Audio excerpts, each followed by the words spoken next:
and more on South Memorial Drive in Prattville. Blue Water Broadcasting is the #1 most listened to radio group in the River region.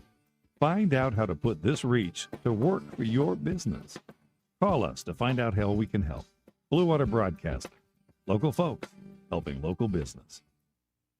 The views and opinions of the following program are solely those of the host and other contributors. These do not necessarily represent those of Liberty Acquisitions 825, Blue Water Broadcasting, its management, staff, or any advertisers. It's time for Montgomery's conversational radio show. It's news and views on News Talk 93.1 FM. To join the conversation, call 272-9228.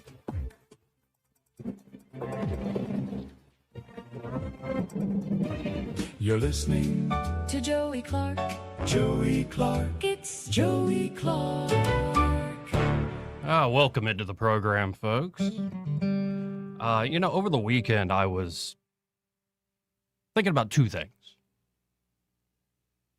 One was, a name I ran across for Jesus in the Litany of the Sacred Heart. And I ran across it a few months back, but it stuck with me. Desire of the everlasting hills, have mercy on us. Desire of the everlasting hills. And I believe the hills, the everlasting hills, are the prophets and the patriarchs. And their desire was always aiming towards Christ. And in fact, the scriptural basis for this is the blessing Jacob gives to Joseph, saying in Genesis 49:26, the blessing of thy father are strengthened with the blessings of his fathers, until the desire of the everlasting hills should come. May they be upon the head of Joseph, and upon the crown of the Nazarite among his brethren. But then I got going over the weekend and started thinking about an old song, memory, like one of the first ones I tried to learn. And I tried, and it still stuck with me. I don't play it particularly well or play exactly as the album does, but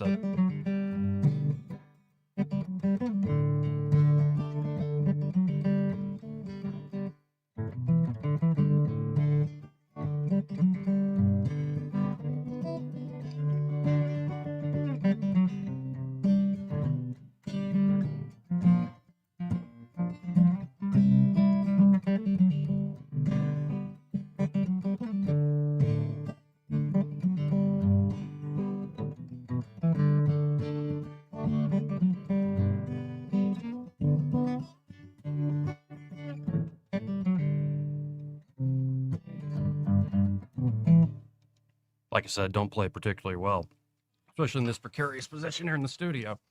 But, I got thinking about that. Over the hills and far away. Over the hills and far away. Do you still know that song, My Father Asked Me? Looking at the beat-up acoustic guitar in my hands. Which one, I ask in return? The one you first learned. My hands start to play from muscle memory. Before my mind can tell them what to do. Some melodies flow from marrow and bone. You know them so well, the mind doesn't even really have to choose. And as I watch my fingers dance on the fretboard through hammer-ons and pull-offs with the flick of my wrist, as though they're independent of my mind, it seems I am watching the hands of my younger self play the song for the very first time. That's the one, my father says with a wistful look in his eye. He too seems to have been spirited away to a different place and time upon hearing me start to play.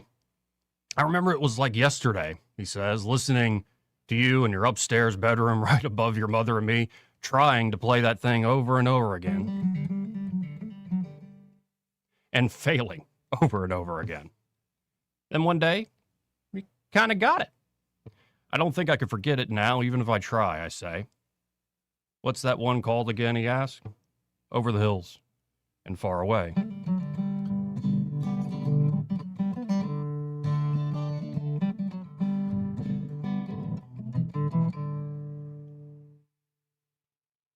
Now, a lot of people know it as the Hey Lady song, but it's a song of wonder and wanderlust, of silver-lined dreams and a pocket full of gold, of saying hey to ladies. and pondering how much there is to know out on the open road. Led Zeppelin's 1973 Over the Hills and Far Away was the near-perfect song for a lonely millennial teenage boy born with an old soul. Perfect enough that through sheer repetition, he was inspired to etch it into his muscle, marrow, and bone. Yet playing the tune again 20 years removed today, I now notice how the song points beyond what Page and Plant's hippie sensibilities had to say all the way back in 73, and beyond what my teenage dreams could have ever fathomed in learning to play the iconic opening riff. That even the most worldly of desires ultimately longs for transcendence. To be clear, I don't regret learning it, not one bit. The riff remains a gift. It's grown alongside me with time. It always comes back to me even after I've neglected to play it for a while, and still makes my father smile when I play it. It reminds me of how, after all these years, my hopes and dreams have changed. A musical anchor amidst the shifting joys and rancor of what life finds over the hills and far away. Over the hills and far away, we first find hope in youth's potential and the innocence that makes our many possibilities as exciting and new as a child at play. Over the hills and far away, we then find all our first are consequential, and that even for the best of days, there's always a price to pay. Over the hills and far away, we then finally find the cost of our many dreams start to take their toll.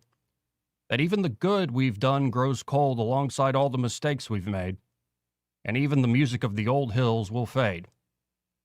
Yet where in my youth the music seemed to be all I would ever need, and just the enjoyment of playing could overflow the cup of my soul, I now believe the music is but a small drop that flows from an unseen source much deeper than mere marrow and bone. I now believe I know where the music of the world comes from and where it must lead. Yes, all the music of my youth must fade away, of all our youth must fade away, only to give way to a truly abiding theme. Despite life's inevitable tragedy, over the hills and far away we must go, with our fleeting melodies and memories in tow. For as the wisest weary traveler knows, the desire of the everlasting hills flows from a holy stream, set apart, pierced, and crowned at Calvary. All the songs of those old hills, the patriarchs and prophets have taught us to sing, have longed for harmony in Christ the King. I hope my father knows. When he asked if I still know the song he first heard me learn to play, that when I play it again, he need not know how to play guitar to follow along the way. I hope that when he smiles at the music sewn into the muscle and marrow of his son, he will see the unseen source of all and come to believe as I now believe. Before our days carry us over the hills and far away. This I sing, this is I play, this I play. This I humbly pray.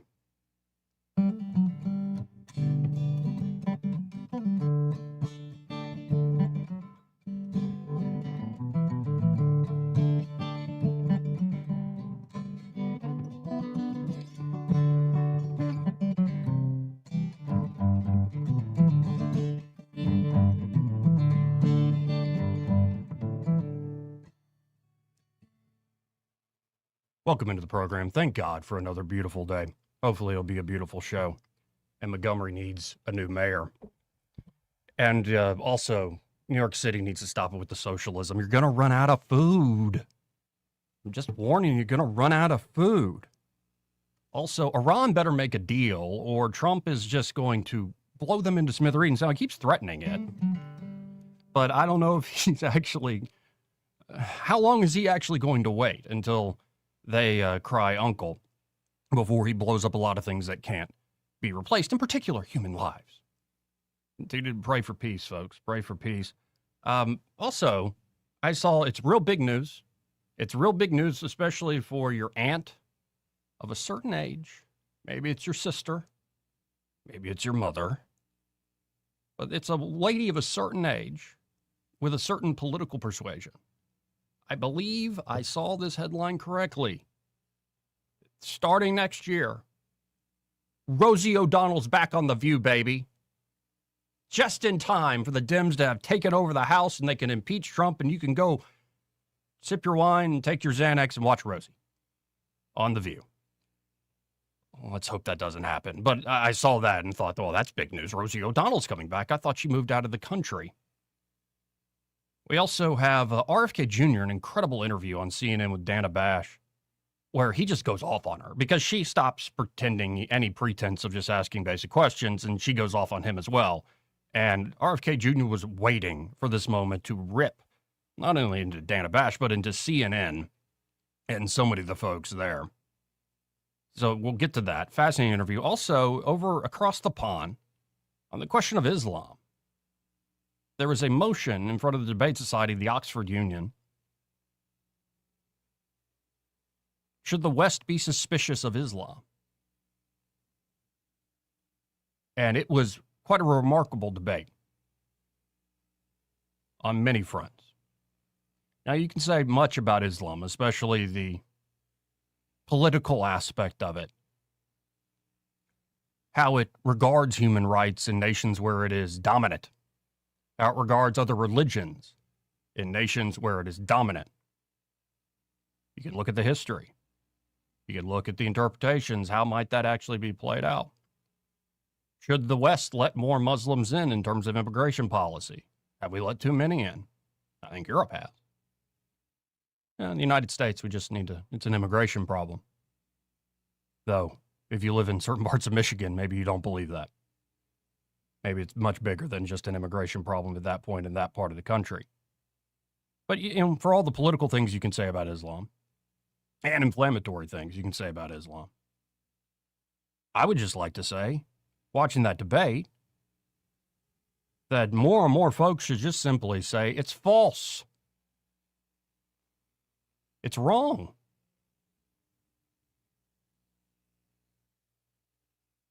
It's false. It's especially false on Jesus Christ. Now, are there hopes that you can reach people of all backgrounds and have them convert and see their ways, especially if they were raised in a particular faith, and especially if being raised in that faith, there's a lot of pressure, like perhaps even violent pressure to stay in the faith? That's what we'll get to today, all these topics.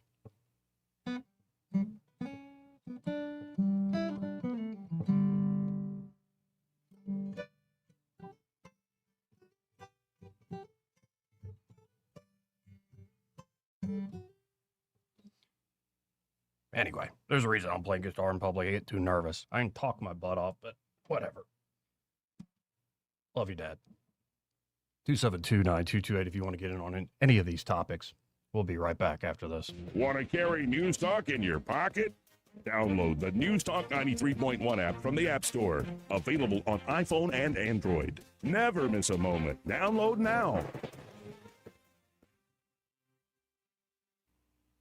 In today's market, one of the most misunderstood steps of buying a home is getting pre-approved. Some people avoid it because they think it means they're committing to buy right now, while others rush through it online without understanding what their purchasing power really is and the next steps in the process. Here's the truth. A pre-approval provides clarity. It tells you what you can do, not what you have to do. It helps you shop with confidence instead of guessing, and it gives you real numbers based on your finances, not estimates from an online calculator. At Alabama Home Mortgage, pre-approval is about preparation, education, and strategy. Whether you're ready to buy next month or next year, we help you understand your options so you can move forward on your timeline. And if you're not quite ready yet, that's okay. We'll help you get there because smart home ownership requires precision, not a rush decision. Let us help you prepare so when the right opportunity comes along, you're ready. Give us a call at Alabama Home Mortgage today, 334-567-4223, or visit us online at myalabamahomemortgage.com. That's My Alabama Home Mortgage because there is a difference in mortgage companies. NMLS 1586368, Equal Housing Lender. Trust is the number one reason why a patient chooses a healthcare provider. Adams Drugs has been your trusted healthcare provider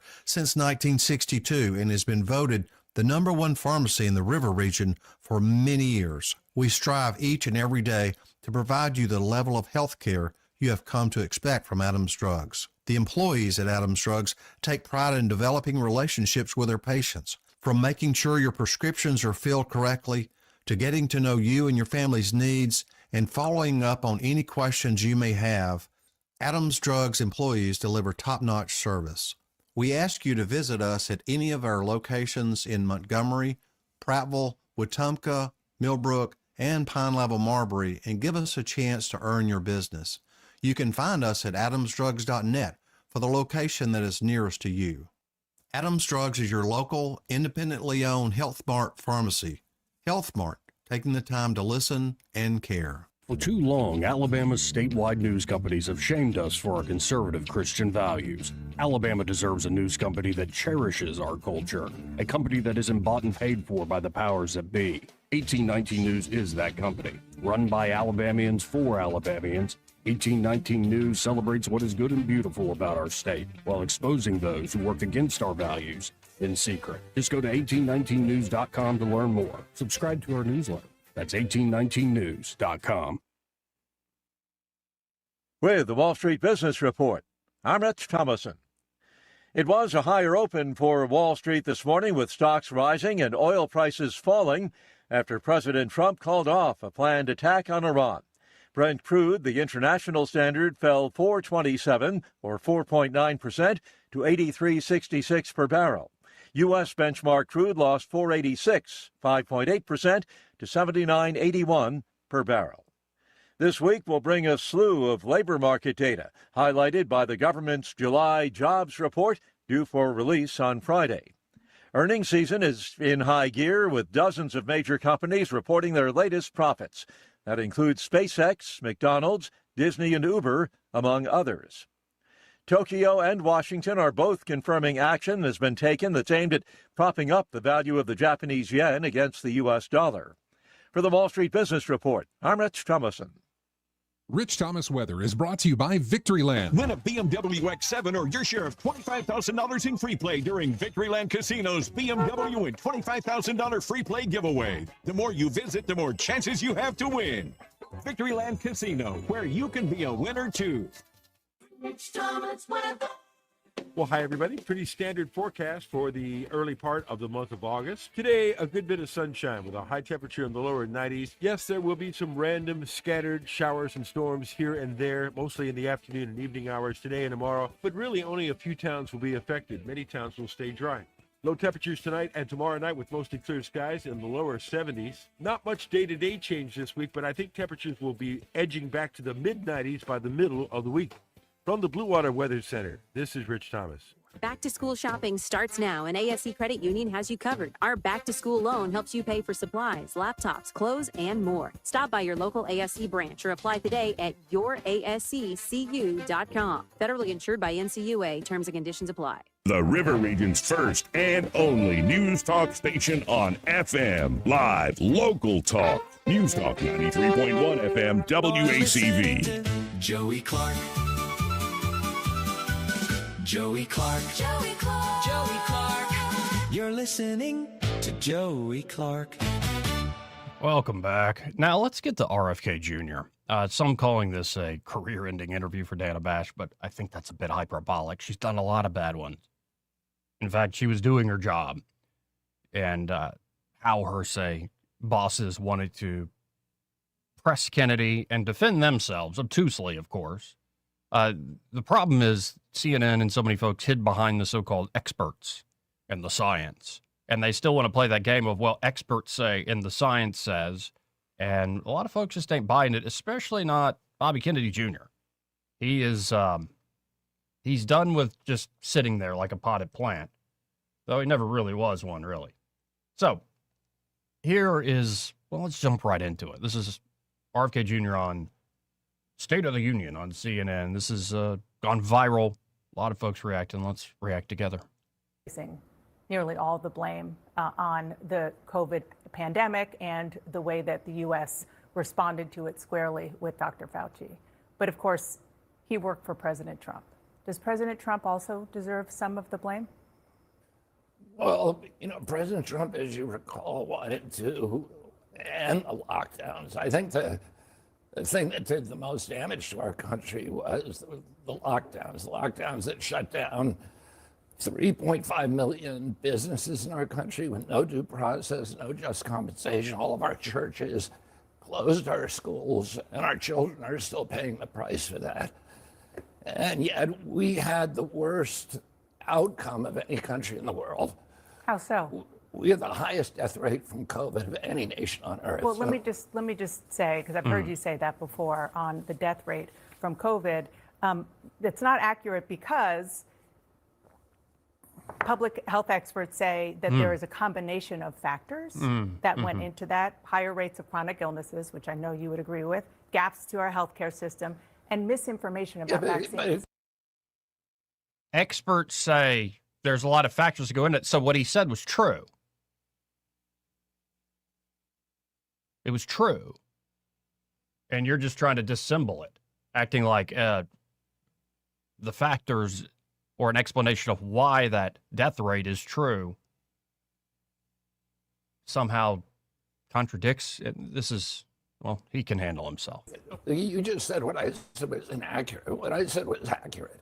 We had the highest death rate from COVID of any place. There are other countries that had higher, but you can argue go ahead about why we had that, but nobody can tell you. I mean, we have, as you say, we have the highest chronic disease burden in the world.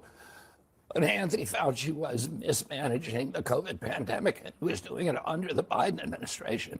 President Trump wanted to end the lockdowns. And in fact, in Anthony Fauci's diaries, he talks about how President Trump is calling him every day, trying to get him to reopen the country.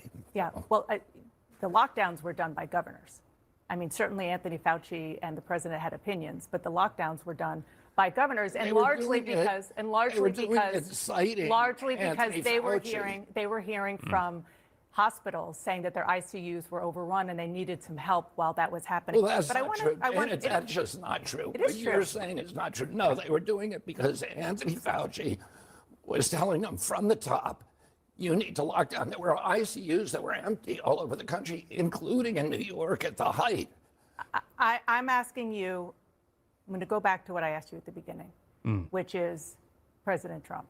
And he was. Isn't this just really Trump's fault? And you tweeted back in 2024 that he let bureaucrats like Anthony Fauci shut down the entire country. Again, right, that's kind of RFK's point. The president was trying to reopen the country when he left. The country was kept closed for another year, almost a year and a half after that. Let's talk about how to prevent the next pandemic. Because there's a lot of litigating and relitigating that I don't think is really helpful to do with regard to COVID. And the question is about so-called gain of function, which for people who aren't entirely clear about it, it is a highly risky research process that includes manipulating a virus to study how it behaves as it evolves. But she just, I think she's just fundamentally dishonest. There's so much we don't really need to do in terms of relitigating all this stuff. That's just, as you opened with relitigating it, trying to pass the blame from Dr. Fauci, your best buddy, onto Trump, without focusing on what is actually the huge news story, which is the release of not some private diary, but literally a public log that Fauci had his aides help him put together and write in real time so he could later write a book. That's what was released to the public. Anyway, let's keep going. The Constitution was written. Forgive me, but you're talking about rights, and I'm asking about a potential pandemic, and many other global pandemics that we have come from gain of function research. The RSV epidemic that we have, that is the biggest killer of kids in this country today, came from these kind of experiments. The Lyme disease almost certainly came from this kind of research. So, and the scientists who you say are experts are making the argument that this is necessary for pandemic response.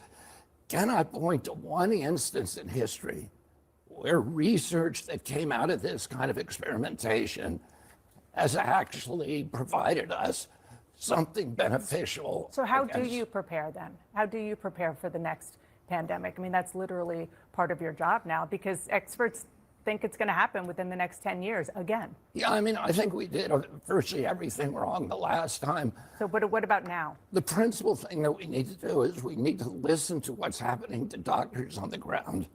There are 15 million frontline physicians around the world. They're mainly now connected through the internet. We can tell on the front lines what's working and what's not.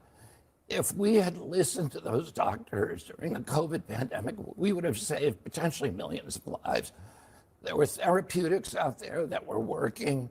There were doctors that were having no deaths from COVID and treating, in some cases, thousands of patients.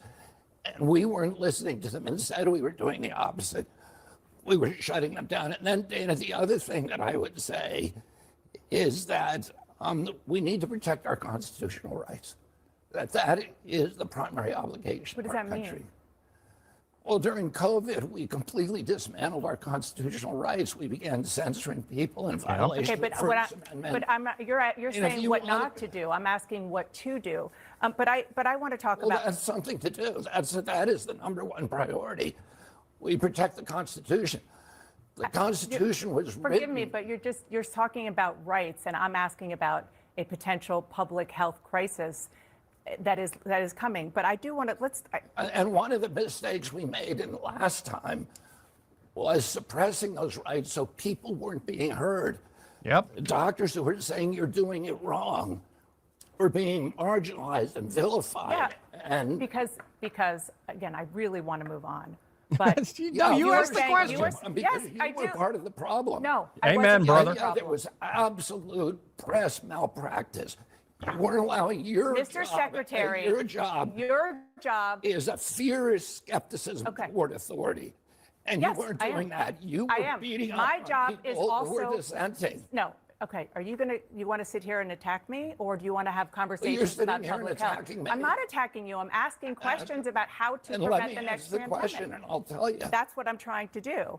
But I also don't want to use this interview to allow you to say things that aren't entirely true. You're talking about therapeutics, fine. It is also factually true that the COVID vaccine worked. The COVID vaccine prevented deaths. There is data upon data upon data. Let's talk about the measles, please, because this is something that is happening as we speak. The cases in the U.S. vaccine protected children.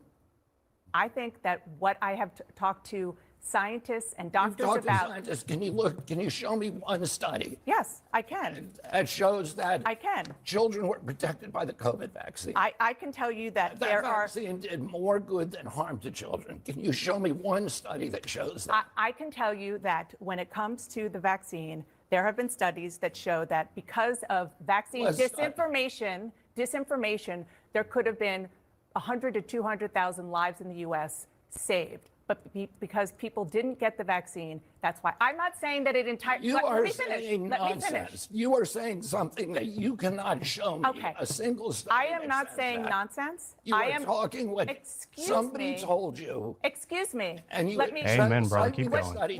What study? No. What studies are you talking about? You're talking about studies that actually don't exist. I want to talk about. Cite me the study that you're talking about. I am not here to defend. Studies. Cite me the study. This is not productive. I am not here to defend all of the. Let me You're finish. talking nonsense. You're making assertions you can't support, and then when I call you on them, you're telling me that I'm arguing. Okay. With Do you want to talk about assertions that you can't support? I'll get there in a second. Let me just say, for the record, that I am not saying that the entire way that the COVID reaction was accurate. It was a scary time, and people made mistakes. Absolutely. You were scaring people. Why are you saying that? Because that was the job of CNN. Okay. Was to put the chyrons up about how many people are dying. We were trying to we were listening to the leaders in this country, including the president, who had a daily press conference explaining what was going on and trying to listen. Were you listening? I want to talk to measles. Actually, were you reading the science yourself? The measles cases in the U.S. just reached a 35-year high. The second record-breaking year in a row. 93% of these cases are among the unvaccinated. The outbreak has happened on your watch. And even before becoming HHS secretary, for years, you have been one of the leading voices questioning the efficacy of vaccines. Do you accept some responsibility for this measles outbreak? Absolutely not. First of all, this is an international outbreak.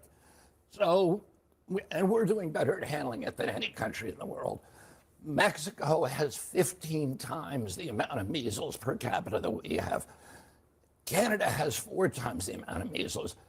England has 2 times the amount of measles. Did I cause those measles outbreaks? You're the most famous. Did I cause 137,000 cases? You're the most famous vaccine skeptic on the planet. Let me tell you, because actually Anthony Fauci in his diaries answers the question about why we're having a measles outbreak right now.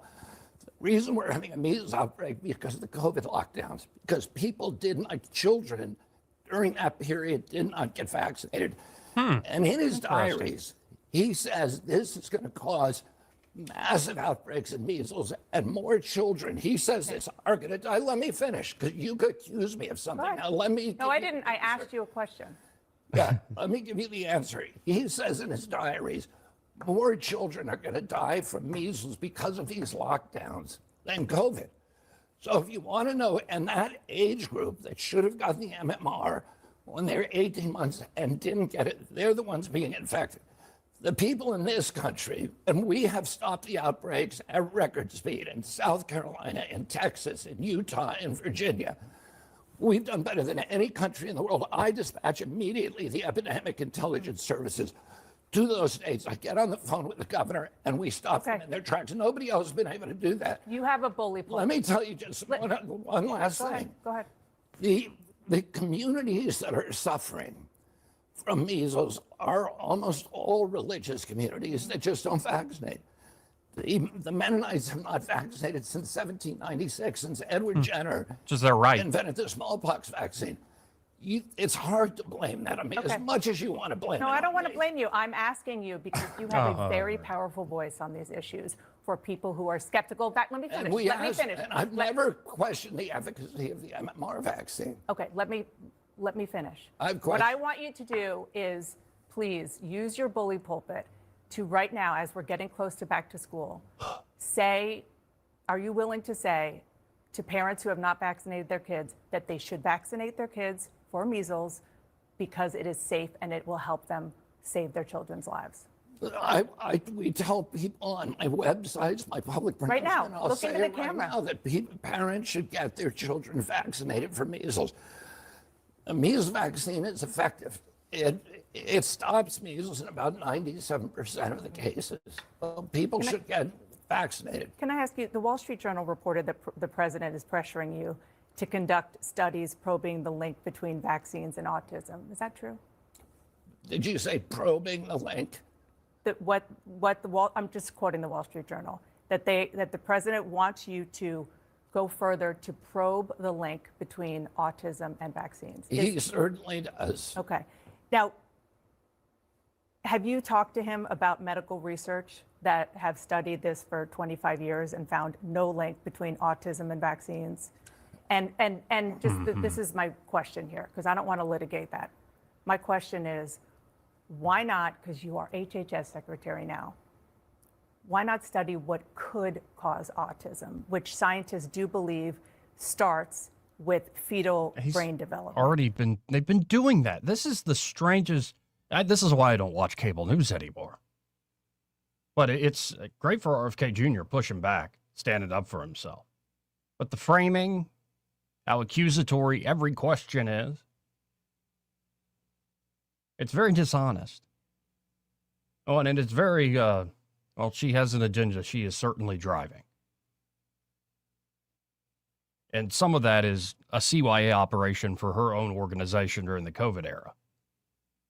And again, it's acting like RFK Jr., this last question, hasn't been talking about the autism thing since he got in there and long before it and what potentially causes it. The whole MAHA movement's been talking about this longer than Dana Bash has. And yet she frames as like, well, maybe y'all should look into a holistic way and not just focus on the vaccines. Is it because you get all your money from Big Pharma? Is it really just a mercenary thing? A money thing? Keep going. Why not do some studies on that, whether you're an environmental lawyer, whether there are environmental factors that go into contributing to a predisposed genetic situation? Well, let me say this first. We're doing all those things, and that's one of the ways that we found Tylenol. There's 73 studies out there that link Tylenol exposure during later pregnancy and during the perinatal period to autism onset. But you are wrong when you say that this issue has been studied. It has been studied, and you're rolling your eyes, Dana. But I am, because I don't want to have you use our air to say this. There have been more than 40 studies involving 5.6 million people to conclude there is no link between vaccines and autism. What's the method of the study? Of the Committee of Infectious Diseases for the American Academy of Pediatrics. And now let me tell you what the Institute of Medicine says, which is the National Academy of Sciences, which is the ultimate arbiter on vaccine safety, and which it does not have an interest in this debate. It says that none of the 8 vaccines that are administered during the first 6 months of life have ever been studied for relationship to autism. It found 2 studies, one on the DTP vaccine that showed that it does cause autism, and one on the hepatitis B vaccine that again suggests that it does cause autism. The Institute of Medicine dismissed those 2 studies because they were based on CDC's database. The studies that you're referring to are all for one vaccine, the MMR vaccine, or one ingredient, thimerosal. So you are actually looking at, you're starting new studies to try to link autism, but you're also telling me— I'm not trying to link autism to anything. I'm trying to find out what's why true. is autism Are you also trying to find out how it interacts with people's DNA, what's predisposed to have an autistic child? Are you doing both? Yeah, but Dana, you probably don't understand this because you're not a scientist, but genes you're not don't either. Genes don't cause epidemics. I understand. Genes, They can provide epidemics. a vulnerability. A but they, gene, a gene provides environmental. exposure. That's what I'm asking. Are you studying the environmental We're looking exposure? at all the different environmental exposures, but your statement, you have been fooled. Your statement that this has been studied is not true. It's categorically It is not considered. true. Not for any of the studies. It is considered. Considered by who? By every scientist Every who scientist? has studied this. Every That is scientist not has studied true. I It can is give you true. hundreds of scientists who have looked at this. So and on the say, one why hand, is do you understand it? why It's people the aren't National getting? Academy of Sciences. What greater authority Do you have understand than why that? people are not getting measles vaccines? Because they're hearing you say that it could You're cause trying autism. to change the subject. I'm not. It's very much Yeah, you are. related. Show me one of the studies that's been done on the first 8 the vaccines during the first 6 months of life. You will not find them. The National Academy of Sciences. So say if that's they the do case, not then why exist. are you telling people to get the people, measles vaccine? Because that is one of the vaccines that has been studied. Okay. It's the only one that has been studied. Do you want people to get the MMR vaccine? Yeah, I said that already. Okay, so I know you're flustered now, and it is. I don't. it is I'm Yeah, not you're frustrated at all. Because I am people have not frustrated. been honest The with reason you. I'm frustrated is because you repeat you things are saying the the experts say HHS. this. You are the HHS secretary, and you are talking about things that lead to vaccine hesitancy My in God. this country, and it is something that causes. Perhaps people should just say what they believe, especially at the highest levels, and let people decide. But apparently, the model that Dana Bash and so many folks that have run our media companies for a long time is people are too damn stupid to think for themselves, so we must use things often that aren't fully true to scare the crap out of them. We have to treat the public like children. The reason there's hesitancy is because people don't trust you anymore, and people don't trust you anymore because you've treated them like children for ages and ages and ages. Absolutely crazy. Absolutely, well, revealing. And we definitely live in a different era where, what are CNN's numbers now? Anyway, thank you for Bobby Kennedy actually sticking up for himself and pushing back on that nonsense. Like, just such a, maybe Dana Bash is just so in her own bubble, she's oblivious to her own dishonesty, but I doubt it. And I don't understand this sacred cow line they want to still draw in the sand around just the word vaccines. given there's all sorts of different types of vaccines. And there's different ways, different technologies those vaccines are created and delivered. And there has been a ridiculous, for instance, increase in autism in the population. Why? We'd like to know. And in fact, we are looking at everything, including Tylenol. We had Trump come out and go, pregnant women, don't take the Tylenol. You might have a headache. It might suck, but you got to tough it out. Don't take the Tylenol. But when we say we should look at everything about why has there been a rise in autism, should not say certain vaccines be on the table to at least study? Yeah, and I think some of this is just mercenary. This is a matter of money, and a lot of money still flows from, say, the companies that make a crap load of money off vaccines, and this sort of approach, well, a lot of their money flows into these old, dying corporate media networks. In fact, we might even get some trade spots here nationally, but, it's not like I like them. Anyway, we got to hit a quick break. First, this part of the program brought to you by Pest Pro Services, and they're at Pest Pro Ashley, and that great team are ready to help you out with any and all of your pest control needs. And, of course, that could mean you need a great company to do basic pest control for you.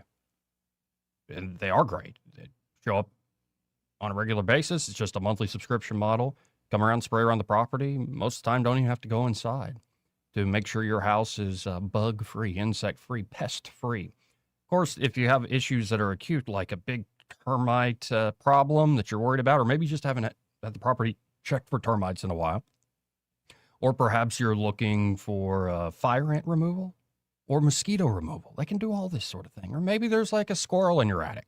Pest Pro can handle that too.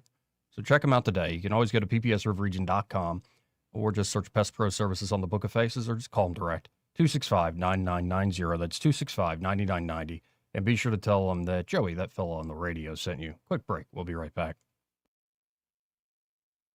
He may not know whether he's coming or going, but whether you're going to work or coming home, Greg Budell is there. Mornings, 6 till 9, and afternoons, 3 till 6. Only on News Talk 93.1. Hi, I'm Carl Schmidt, naturopath and owner of the Herb Shop Wellness Center at 8161 Vaughan Road. You know, with over 30 years experience in natural wellness, I've seen countless health fads come and go. A few years ago, we added a patented technology that actually activates your stem cells. It reverses the aging process at the cellular level. However, you do need proper hydration and targeted nutrition. At the Herb Shop, our advanced scanning and testing technology allows us to accurately assess your nutritional needs and get a customized plan for you. Come in today and see what the Herb Shop can do for you.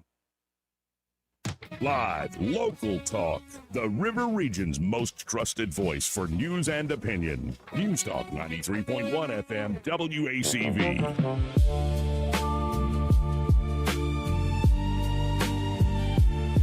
I'm a better looking person than Kamala. Is that how you conduct yourself in a democracy?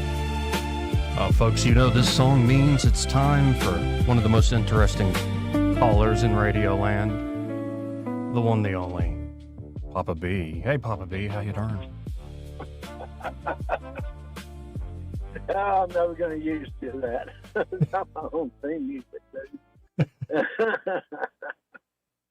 I'm doing good. It's been a few days since I've called in. Yeah. But been listening. I had surgery on my foot. Oh. Yeah, it's Taylor's bunion. I don't know if you've ever heard of that. Oh, my God, a bunion. Where the bones of your, little toe poke out of the side of your foot, and they have to go in there and get them straightened back up. Oh, my goodness. I think I have the beginnings of something like that. I noticed that the other day. Don't let it get out of hand, bud. It's painful. So anyway, you've heard Eddie, I'm sure has heard this. Maybe you have too, because I think I've referenced it before. In sales, there's a sales technique that's called the presumptive close. Yeah. right? It's Yes or like- yes, Papa B. Yes or yes. Yeah, exactly. You go in there and say, okay, so how many do you want? Do you want 6 or do you want a dozen?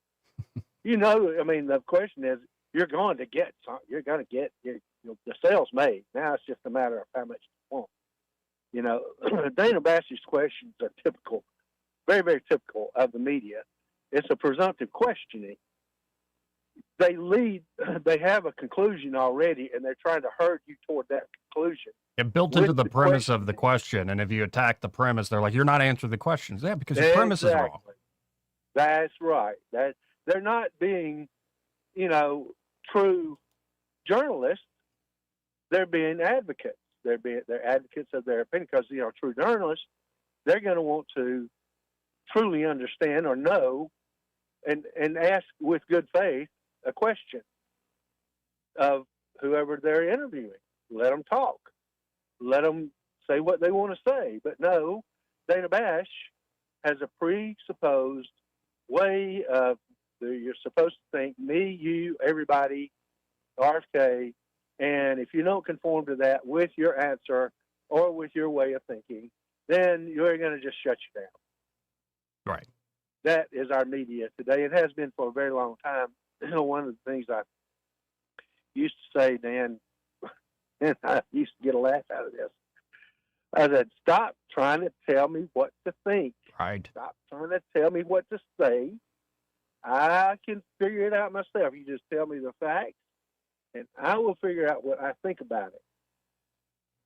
But that's what our media does. They, have a worldview, and they are pushing that worldview even when they're acting like they're not. And that is really the genesis of the discombobulation in our. And one of my favorite lines, I guess it's from a fellow I hadn't watched a while, but I love him. Michael Malice said, "The corporate press is factual but not truthful. They're very good at stringing together a bunch of facts that often without context are in fact false. But the way they put the story together often is just ain't true." Well, and you heard Dana there stringing along a bunch of quote unquote facts that were not true. Right. But throwing it out there as if it were true. And so they do that a lot too, So yeah, maybe they have, a few facts, but mostly half truths and lies. Or if they do have a fact, they've got a certain twist to it to make it conform to their worldview. Right. So no, I don't believe anything Dana Bash has to say. Now, I mean, I don't particularly have any kind of love for RFK Jr., but he's right about a lot of things, and he was trying to make some points. But Dana Bash she didn't want to listen to it, and that's what we get with the mainstream press. I love that he called her out though, straight up, like you were scaring people. That's what they were doing. Oh yeah, and that's what we were listening to the public health officials. The public health officials were trying to scare people. Yeah. Oh, the other thing is, how in the world do they keep on trying to blame Trump? Trump was as much a victim as this whole thing as anybody else was. He was trying to pay attention to the scientists. Right. They were telling him what to do. He was trying to follow the scientists. And I know that people have this conspiracy idea that, well, he knew what was going on. He just didn't want to do anything about it. That is wholesale BS. Yeah, wholesale BS. And to prove it, he took the shot. What more proof do you need? He got the jab. So if there was some kind of heinous thing going on, he was first in line for it, bud. So anyway. All right, there you go, bud. Well, good to hear from you. Yeah. All right. We'll talk to you again. Later. Let's go to line 2. You're on there. Who's this? Sponsored by Pfizer. How many commercials you think popped on during that piece with RFK? Right. That were pharmaceutical companies. Right, and they are just memes at this point too. Like they're satires of themselves. Like a lot of these commercials, like with all their side effects, it's such a weird niche legal situation we're in, where it's like I don't know. I think the whole industry in a way needs to be overhauled. There should be no prescription type drugs on on any type of commercials. I don't see how you can have a commercial for something that's not over the counter. That's always blown my mind. I mean, if we can't have liquor commercials or tobacco commercials, we sure shouldn't have pharmaceutical commercials either. And by the way, I would like to know if Dana's taken her seven booster shots since the initial COVID vaccine was introduced. Right. 7 of them. I mean, it's repugnant. The corporate press deserves no credibility and deserves nothing. And from the American people. Hats off to Rand Paul for getting all this stuff on Fauci and reminding the public, because it's bigger than just what happened. COVID, though, that's big enough. We're hitting exactly on, like, just watching that interview, that it's the lack of trust for a lot of our corporate, especially media institutions. And it's an earned lack of trust. Like, they have earned our distrust. Yeah, I mean, you look back. I would dare to go back to the first 6 to 12 months of COVID and watch some of the press coverage and the way. I mean, you probably would, knowing what you know now, it would probably make you physically ill what they did to us. No, and it worked on me for a time. Like, not as much as some people, but I wish I had been listening. There are actually a lot of libertarian folks that I listened to for years that I didn't listen to. I should have. They called this out from like day one. Yeah. Well, I mean, ultimately, was this to usher in a global government? Was it to usher in a vaccine into people's arms? Was it to usher in a totalitarian government? Was it, digital ID? All this stuff that they've been probably doing in communist China that we're just trying to bum rush ourselves into. And it's just sad to think this might be the case. I mean, ultimately, was it a virus created on accident that spread? Was it a virus created to stop Donald Trump? Was it a virus created to bring in a one world government and to run our world, to scare people so bad they'll be willing to do anything to be protected and safe? And then completely, like RFK said, ultimately, we got rid of our constitutional rights. We gave people away. I mean, we had it locally. We had Kay Ivey, telling us the unvaccinated were the problems. I mean, and the fact that woman got reelected after even saying that proves that people don't pay attention in this state. If you have an R by your name, you'll vote for him. She had no reason to be reelected after making those comments. Well, and hopefully, you bring it back a memory, because Montgomery, remember, had a curfew, and I remember having Chief Finley, Ernie Finley at the time was chief of police, on, and I essentially asked him, well, but what if I'm going across town? My lady calls me at like 10:30 at night, and I'm trying to get some. And he's like, well, we ain't worried about that. Goodness gracious. I'm glad. Well, if they're willing to lock down and do all that stuff, why don't they do that now?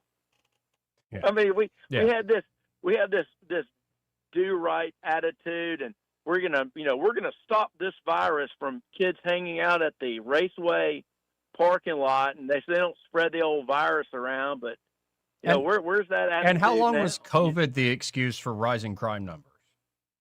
Oh yeah, or crime numbers out coming down. Yeah. Was it the disease, or was it, maybe the violent riots? That was like the communist beginning, the communist takeover, right? Mm-hmm. Not only do we get this virus shoved in our face, we had the George Floyd moment and all these horrible things. We still have BLM around our fountain here in Montgomery as an old relic of what it was, and it's just, it blows my mind.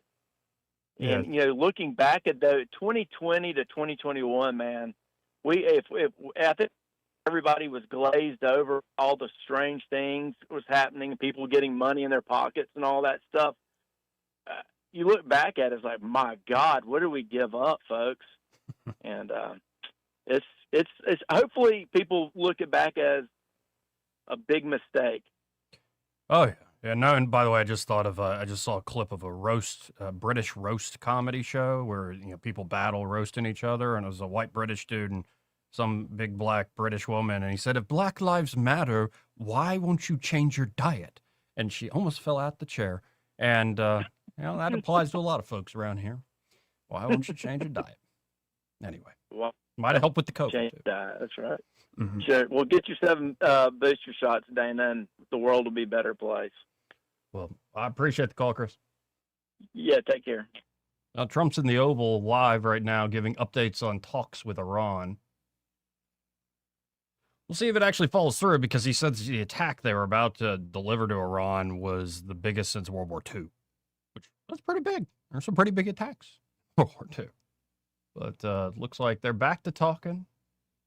Trump called it off at the request of some of the Gulf Arab allies who thought they had a breakthrough.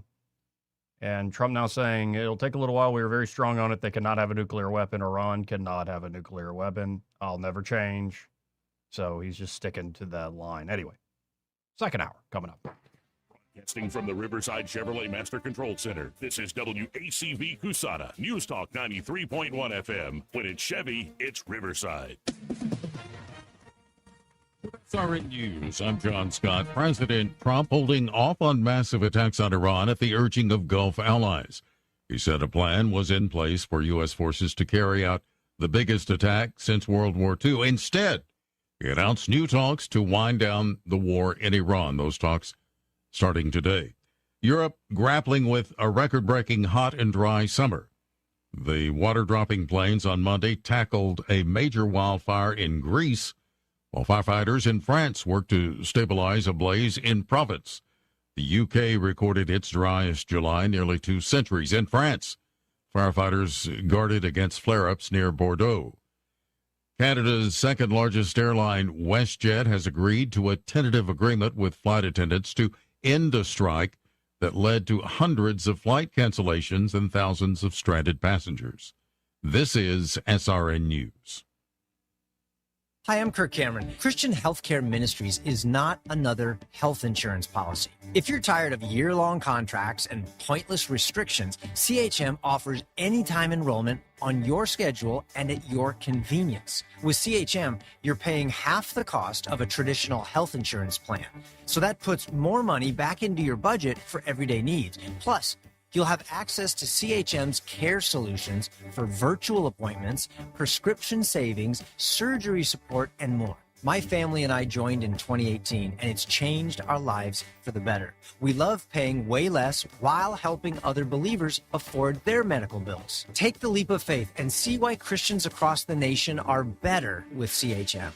Get started by calling 1-833-JOIN-CHM and use promo code WELLNESS for a 50% credit towards your first month. That's 1-833-JOIN-CHM and use promo code WELLNESS. The Rich Thomas Weather Network, brought to you by Montgomery Paint and Body. From little fender benders to total body repair, MPB will fix it good as new, maybe better. For 4 decades, the Turner family has been getting you back on the road. Call 279-7325. Rich Thomas Weather. Well, hi, everybody. Pretty standard forecast for the early part of the month of August. Today, a good bit of sunshine with a high temperature in the lower 90s. Yes, there will be some random scattered showers and storms here and there, mostly in the afternoon and evening hours today and tomorrow, but really only a few towns will be affected. Many towns will stay dry. Low temperatures tonight and tomorrow night with mostly clear skies in the lower 70s. Not much day-to-day change this week, but I think temperatures will be edging back to the mid-90s by the middle of the week. From the Blue Water Weather Center, this is Rich Thomas. From the Blue Water Broadcasting News Center, these are today's top stories. Montgomery Mayor Stephen Reed is inviting the UFL's Birmingham Stallions to move to Montgomery. The UFL announced Friday the Stallions would be blaming Birmingham's 47,000-seat stadium for being too large to create a good game day atmosphere. The average attendance in the league is around 21,000. Mayor Reed stated Montgomery has an opportunity to develop a right-sized stadium that can serve multiple purposes. As of October 1st, fluoride will no longer be added to the tri-community water system. Water system officials made the announcement August 1st with an assurance the change will not affect the safety or quality of drinking water. The Tri-Community Water System serves portions of the Millbrook area in Elmore and Autauga counties. The Montgomery Career Center is hosting a citywide career fair tomorrow. The event will be held at the Crampton Bowl Multiplex from 8:30 to 12:30 p.m. The career fair will feature a range of private sector employers and government agencies. The event is free and open to the public. Attendees are encouraged to bring multiple copies of their resume and dress professionally. From the Blue Water Broadcasting News Center, I'm Sky Mosley. This hour of news and views is brought to you by our good friends at Alabama Home Mortgage. Alabama Home Mortgage, 567-4223. Visit them on the web at myalabamahomemortgage.com. NMLS number 1586368. An equal housing lender. Welcome to Eclectic Coins, Montgomery's largest coin dealer, specializing in buying and selling investment-grade gold and silver coins. And they have a large selection of rare coins and coins from around the world. Visit them at 543 Northeastern Boulevard or on the web at eclecticcoins.com. Eclectic Coins, where collectors who know go. Someone had a birthday. Yep, 50. Can't believe it. 50 years of wisdom. Great segue. We have a health reminder from the CDC. Pneumococcal vaccination is recommended for adults 50 or older. Says here, we're over 6 times more likely to be hospitalized with pneumococcal pneumonia than adults under 50. I don't love those odds. Same. Look what I found. Pfizer's Prevnar 20 is proven to help protect adults against pneumococcal pneumonia and invasive pneumococcal disease in just 1 dose. And millions have already gotten it. Continued approval may depend on a supportive study. Don't get Prevnar 20 if you have a severe allergy to its ingredients. A weakened immune system may lower your response. Common side effects include injection site pain and swelling, fatigue, headache, muscle, and joint pain. For full prescribing information, please call 1-855-213-2138. Visit Prevnar20.com or talk to your doctor or pharmacist. I'm on Prevnar20.com now, scheduling my appointment. Good idea. And happy 50th. WAKA, Blue Water Broadcasting, Ty and Doll Incorporated, and Piggly Wiggly Food for Less invite you to help us stuff the truck on Saturday, August 22nd from 10 a.m. to 2 p.m. at the Sturbridge Piggly Wiggly Food for Less. Donate non-perishable food, classroom supplies, or cash to help local students facing food insecurity and support our teachers. Visit WAKA.com for a shopping list and stop by our community resource fair for valuable services and information for River Region families. Together, we can stuff the truck and strengthen our community. The views and opinions of the following program are solely those of the host and other contributors. These do not necessarily represent those of Liberty Acquisitions 825, Blue Water Broadcasting, its management, staff, or any advertisers.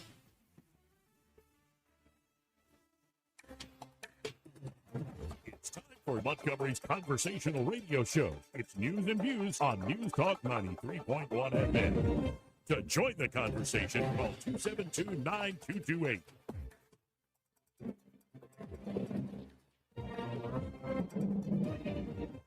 Listening to Joey Clark.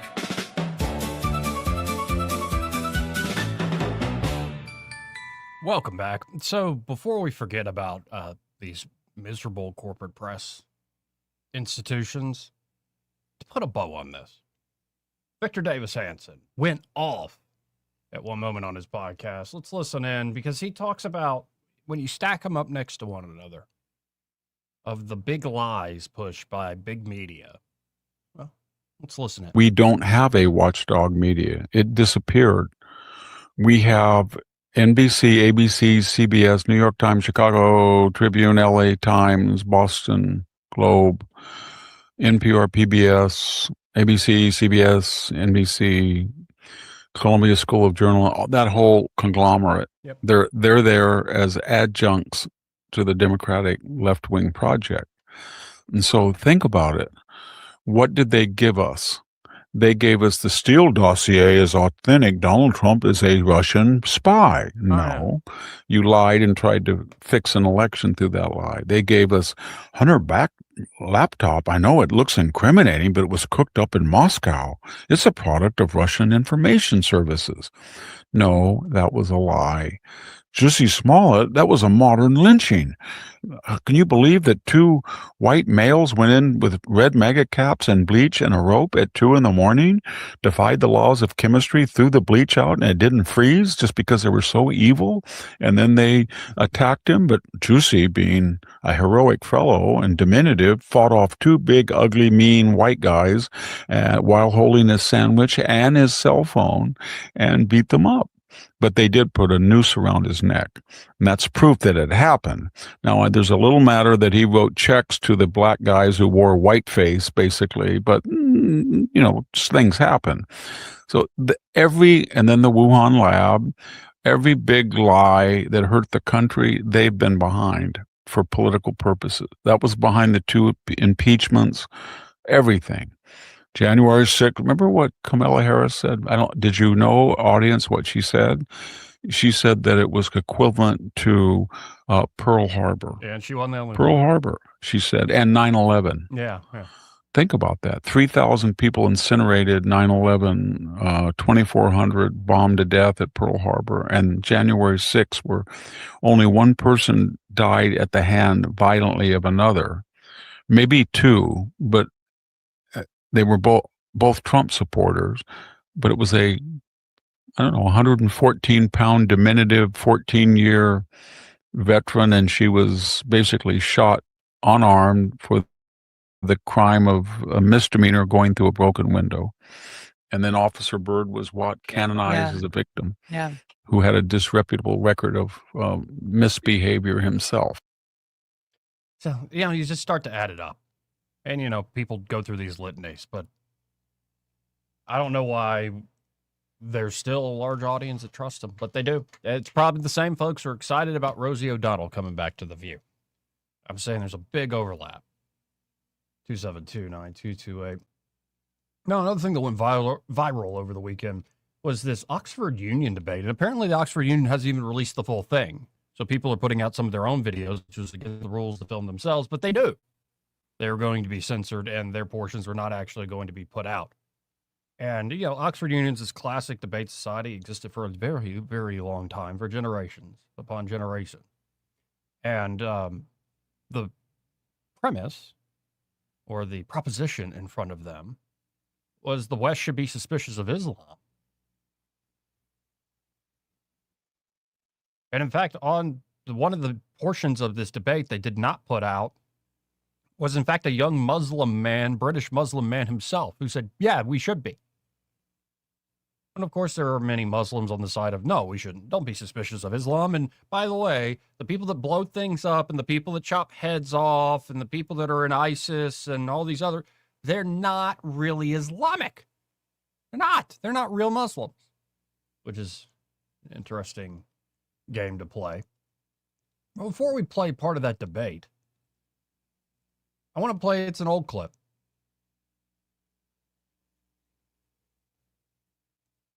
From 2019, I believe. And this is one of the, say, crown princes there in all these Gulf Arab states have become great partners, even alongside Israel, in the fight against Iran. But let's listen in. And this is the one where he even says, let me say this in English, because I don't want you to get the translation wrong. Let's listen in.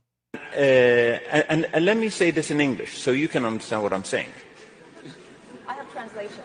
No, I know you have translation, but I just want to make sure you get it right.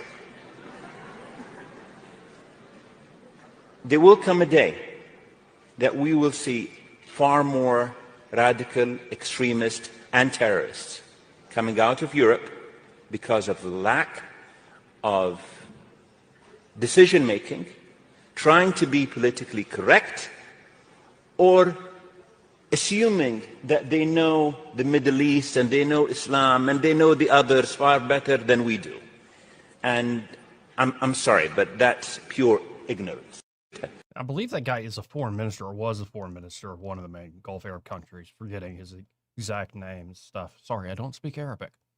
But that's always stuck in my mind that, like, you have a lot of these folks that run these monarchies in the Middle East. They're like, the way y'all in the West talk about and treat Islam is this, it's just harmless. Harmless. Well, you're ignorant. And as he said, you're going to get more radicals coming out of, say, British universities than out of Baghdad. So here's the first clip. It's a short one, and this is one of the people speaking in favor of Islam against the motion that the West should be suspicious of Islam. And she decides to essentially, in the name of free speech, issue a veiled threat to the people on the other side, essentially blowing herself up intellectually in the process. But, I mean, let's just listen. Perhaps tonight's motion is less about the West's relationship with Islam and more about yours. Stephen Yaxley Lennon, known to his hooligans as Tommy Robinson. Stephen, there is a crowd outside rioting against you tonight, and without the protection and generosity of a Muslim Palestinian president and a mostly South Asian executive committee, you would be quite literally cooked.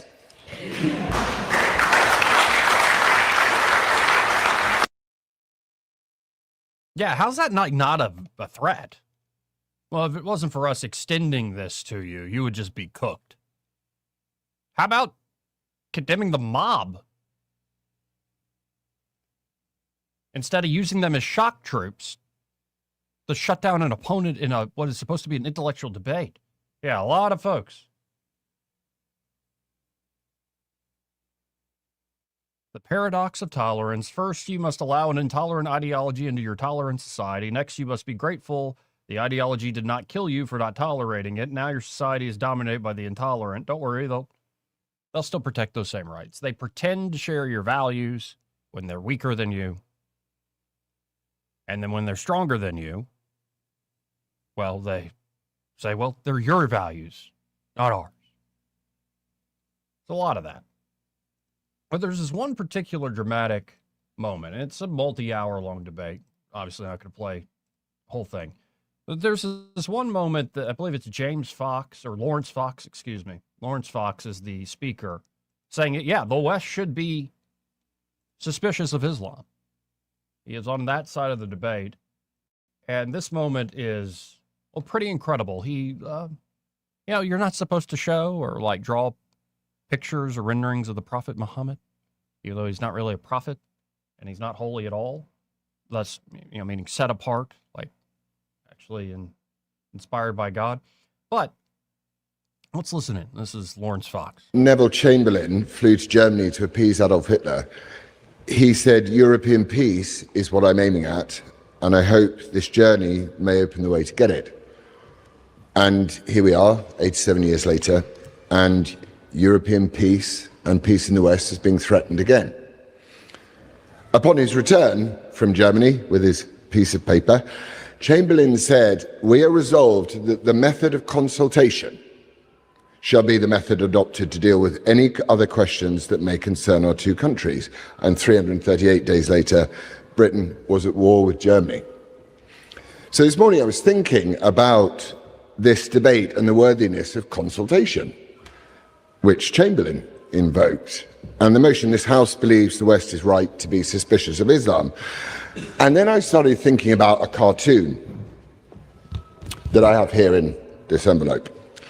It's a cartoon which I think it instills in me feelings much, much more worrying than suspicion. By the way, you can hear the mob demonstrating, so-called, outside.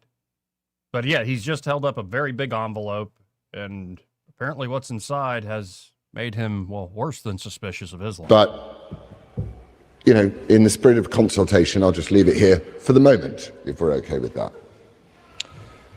So, first let us start with the word suspicion. There was a minority, going back to Chamberlain and that brilliant foreign policy, there was a minority who were gravely suspicious of fascism leading up to the Second World War and were very vocal in that suspicion, who thought that Chamberlain's appeasement policy was just wrong. That far from being the peace in our time he promised, our appeasement would only serve to embolden Hitler. One of those who faced the most criticism for his prescience, suspicious prescience perhaps, was Winston Churchill. He saw fascism for what it was, an existential threat to the West. No one needs a history lesson from me. But it is possibly worth noting now, especially here, and thanks to our lovely friends outside, that it is perfectly acceptable and actively encouraged in every school, university, TV channel and media organisation across the West to be suspicious of fascism. In fact, if we listen to our friends outside, that's not enough. You've got to be an anti-fascist. You've got to take direct action against fascism. Chamberlain today just seems like a moronic simpleton to me. So perhaps the deaths of millions of people could have been avoided if only Churchill's suspicion had been heeded, that his perspective acknowledged, but he stood alone whilst the train continued to hurtle towards us because we didn't want to upset anybody. It is an entirely natural and positive human instinct to be suspicious of many things.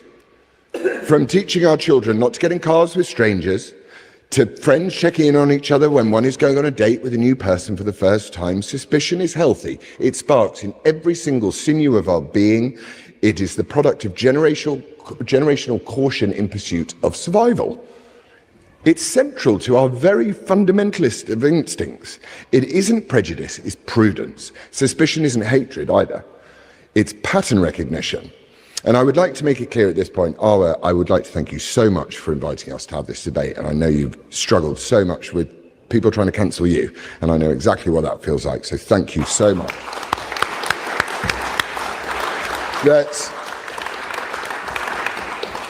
I think I would like to make it very clear that I am not here to express suspicions of individual Muslims at all. There are many Muslims, including within my own family, who I love deeply. And as a Christian, I'm commanded to love my neighbour and to pray for my enemy. It is my most strongly held belief on this planet that every single human life is sacred and all lives matter.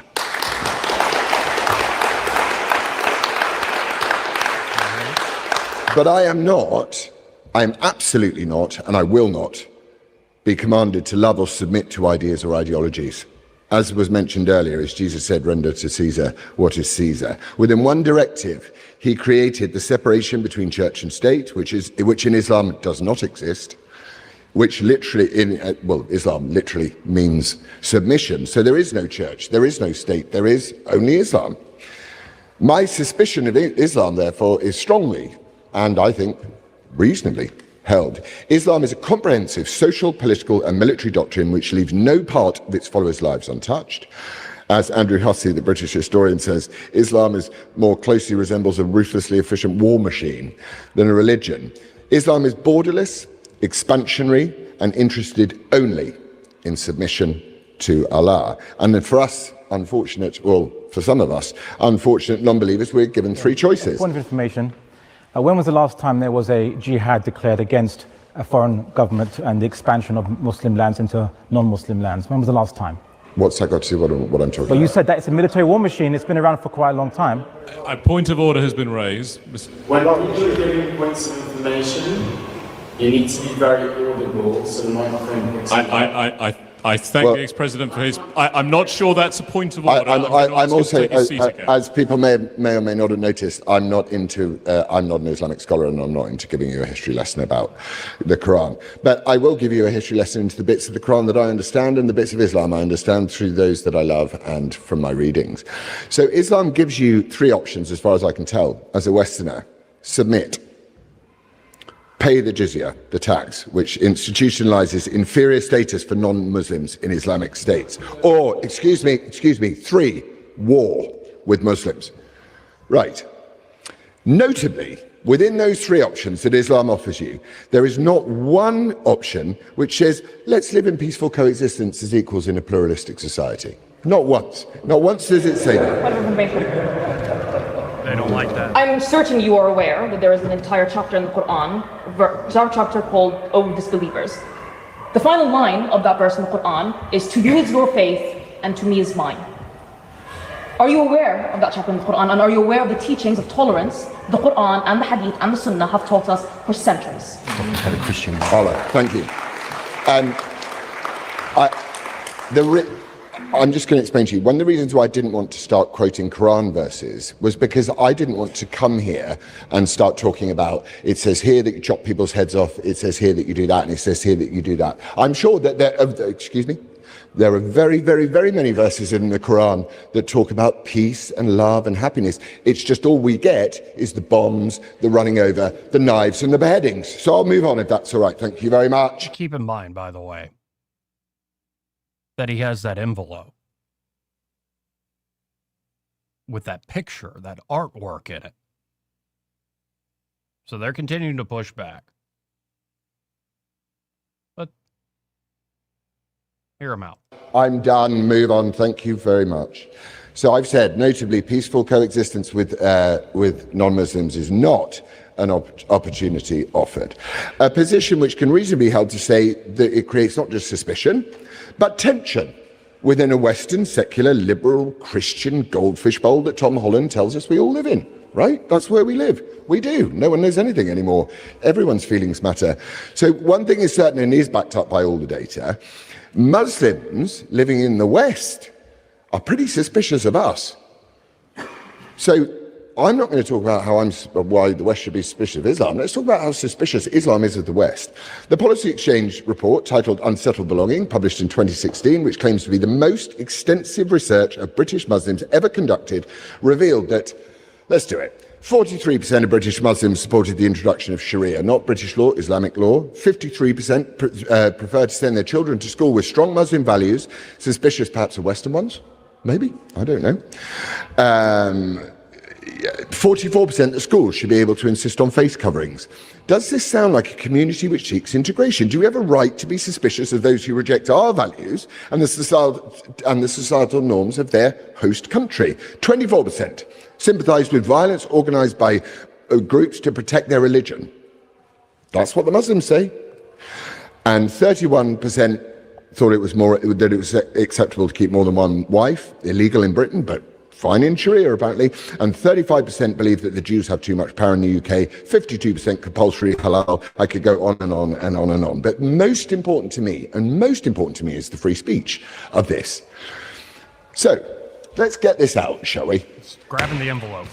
78% of British Muslims believe that no publication should publish pictures of Muhammad. An overwhelming majority. That rises to 87%. That's 9 out of every 10 Muslims that are walking the streets today in a country which absolutely abandoned blasphemy laws. Suspicion is not strong enough a word. The West should resist Islam in the strongest terms on free speech grounds alone. So here we are with this cartoon, right? And it's time to show that I will not submit. I will not adhere to the religious laws of far-off places. Now, my wife... He's starting to open up the envelope. ...asked me not to show this for fear of repercussions in my family, but I told her that if I did not, then I had already submitted to Islam. So here we are. Is it not enough that half the team that invited you to this debate were Muslim women who wanted to hear out your expression and your argument? This is the other side standing up. Mad, he's about to pull out a picture of the Prophet Muhammad. Is it not enough that I, as a Muslim president, have invited you to this chamber to give your arguments? Is that not enough justification and evidence for you to believe that we do believe in free speech? I would not become the president of a free speech society if not for that. Thank you, all right. May I? Thank you very much. May I finish? Excuse me. A point of order having been raised, I'll hear the ex-librarian. It's a long time since I've been in this chamber and knew the rules off by heart, but in the House of Commons, and we model ourselves on the House of Commons, props are not allowed. Props. I wonder whether the rule on props is are the not same allowed. in the Tribunal. I thank the honourable gentleman. Picture of Muhammad.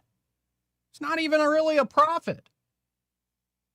What are they so mad about? For his point of order. Excuse me for one second. One moment. In the absence, Mr. Fox. One moment, Mr. Fox.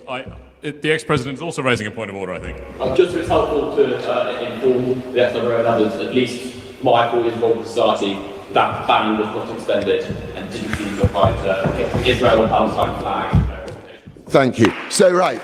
I just want to wrap this up. I am going to rule on the point of order. There is no bar in the forms of the House against the use of props. However, I would encourage Mr. Fox to make the point and move on. I was until points of order. So it is in that spirit that I will not submit that I show you this as an Englishman who believes in free speech. It's not a picture of that. I will not submit. I will not bow down. Right. So, I think which rather proves the point I was trying to make, that in this envelope lived your fear, and your fear of Islam and what Islam will do to you that when you upset its very oversensitive sky wizard. And what lived in this room is a healthy and brilliant and noble British tradition of suspicion of Islam. I encourage you to pass the motion. Thank you very much. Fascinating. So, it wasn't even in there. The picture wasn't even in there, and yet all that hell was raised at just the thought of him actually doing that. Fascinating moment, and there are a lot more moments from that debate. But, you know, for all the worry about, especially in the UK, how many folks they've let in, what I always come back to, despite the political questions, and I find the characterization of a lot of the ways Muslims have operated throughout history, like, yeah, military machine's a good way to put it. In fact, found another clip today that was making the rounds. This is real quick, and it's time people stop citing this as like just a slam dunk against Christianity. Actually, this is why the Crusades happened, guys. This is why. I think it's time to understand that the Crusades in principle were a good thing. Islamic armies, starting with their prophet Muhammad, had already conquered and subjugated 2/3 of the Christian world, including the Holy Land, Egypt, North Africa, and Spain, and was now poised to overwhelm the Byzantine Empire and the rest of Europe. So Christian nations, seeing these expansionist intentions of the Muslim world, recognized that this wasn't going to stop. First Crusade was a defensive war. Muslim Turks and Ottomans continued to attack Europe all the way up until the 20th century, and it's notable and not well known that during that time, over 1 million Europeans were abducted and taken back to North Africa and to the Ottoman Empire as slaves. And then, of course, you can go to, like, you know, the United States' first experience, big experience with Islam, with the Barbary pirates. And in the United States in particular, saying, look, we had no quarrels with you. We're neutral in this regard. We'll even say we're a secular nation, that we're not in our governing documents a Christian nation in order to satisfy you.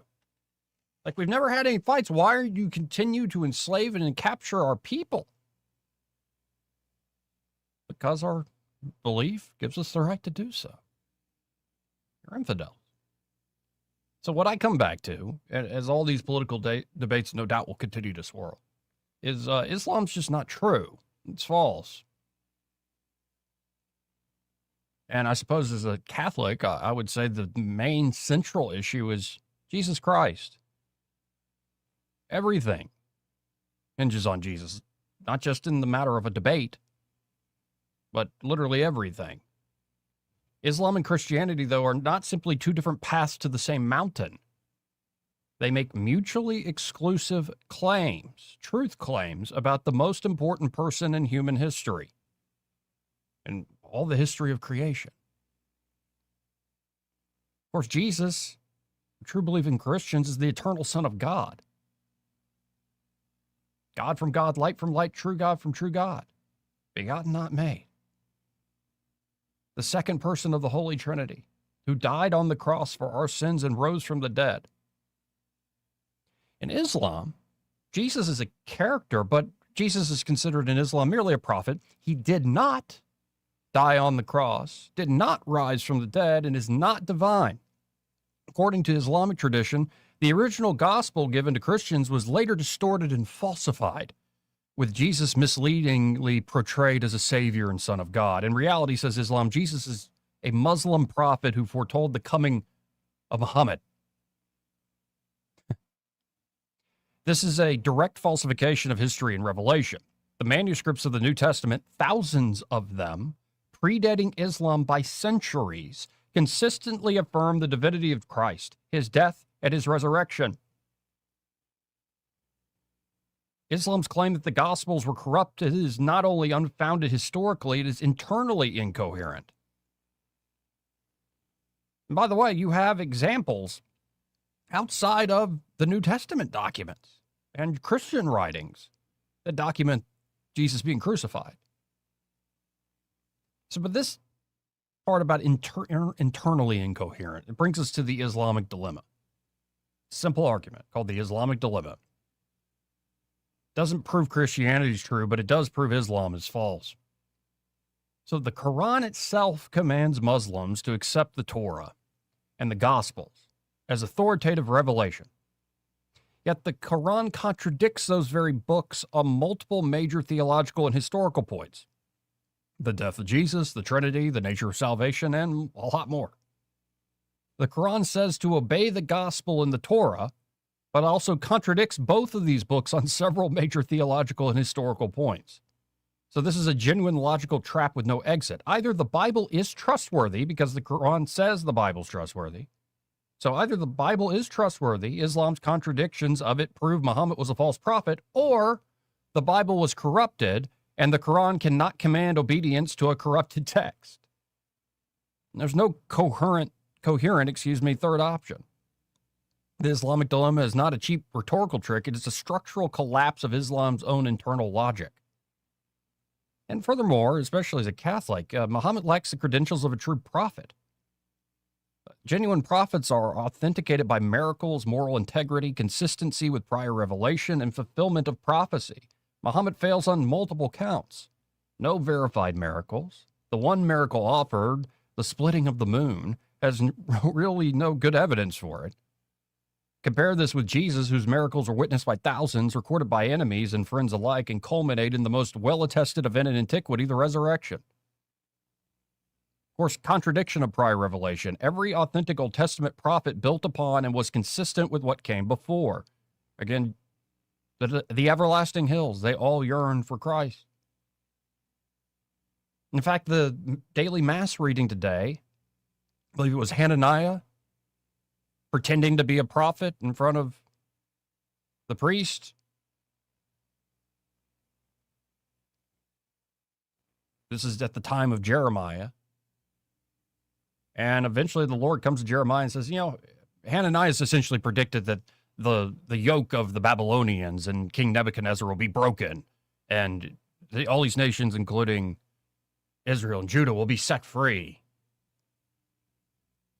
And, well, the Lord comes to Jeremiah and says, no, that's wrong. And for him pretending he knows what he's talking about, he'll be dead within a year, and he dies within 7 months. So even in the supposed text that Islam says are you must believe, like the Bible, the Old Testament and New, there's all sorts of ways that say, here's examples of false prophets.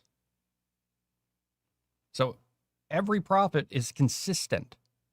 Muhammad flatly contradicts, and maybe you could say, well, there's little things here or there where maybe Isaiah and Jeremiah, if you really split hairs, you could find some seeming contradiction on the surface, though you can't.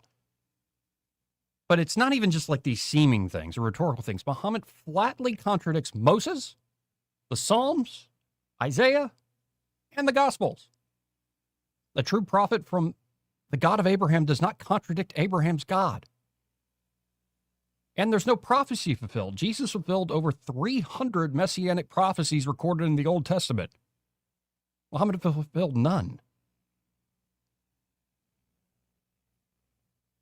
Islam's most fundamental theological claim is Tawheed, the absolute oneness of God.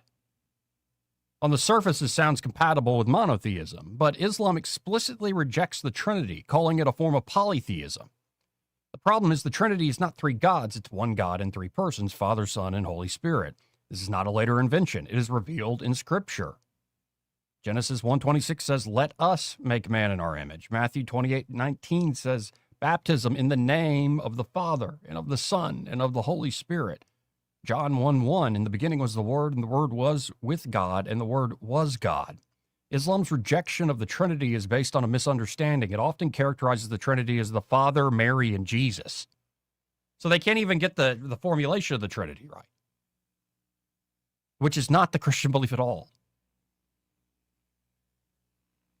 This suggests Muhammad had exposure to a distorted version of Christianity, not the real thing.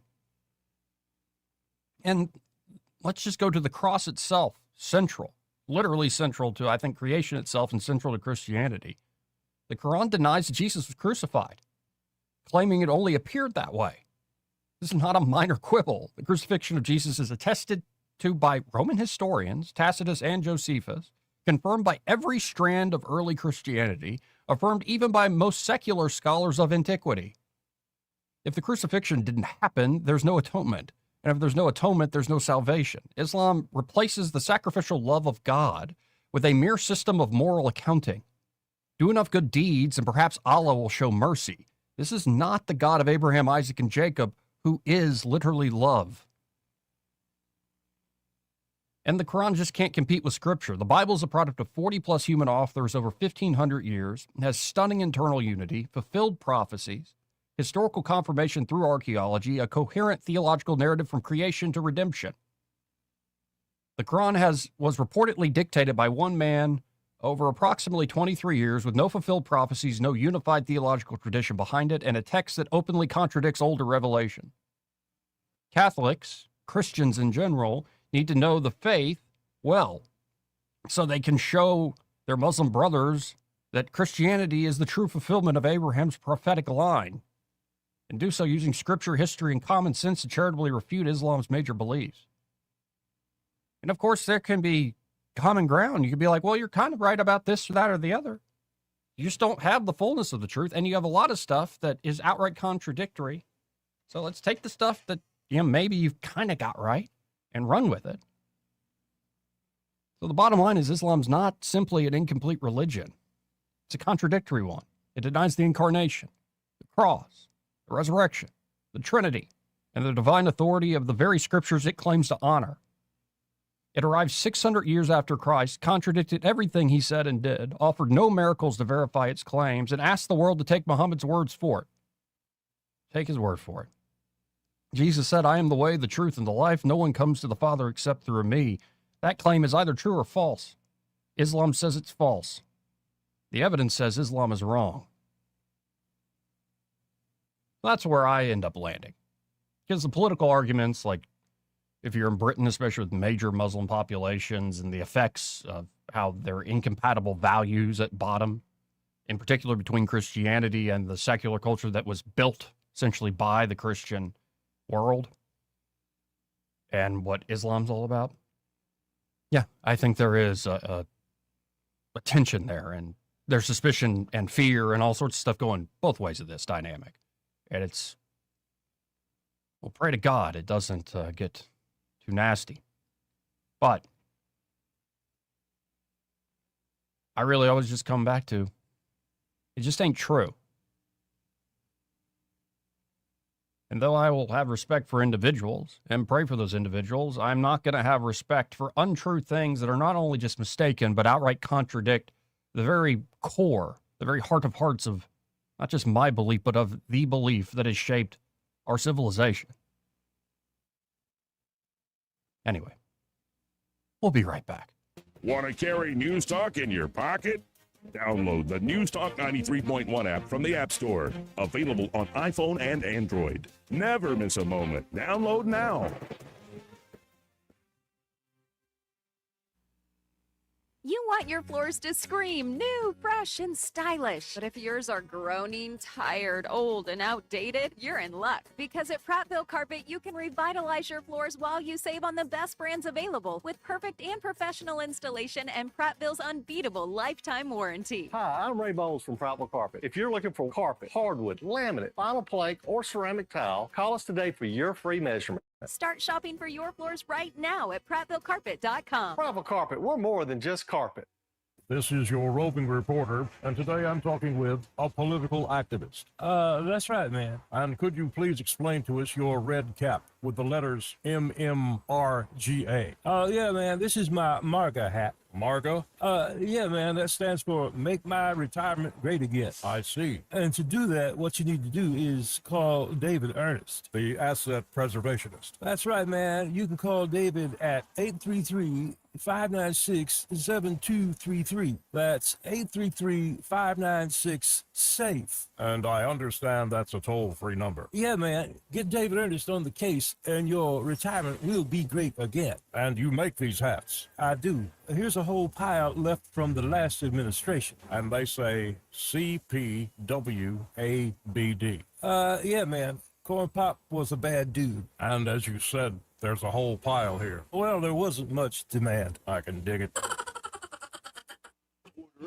What are you getting?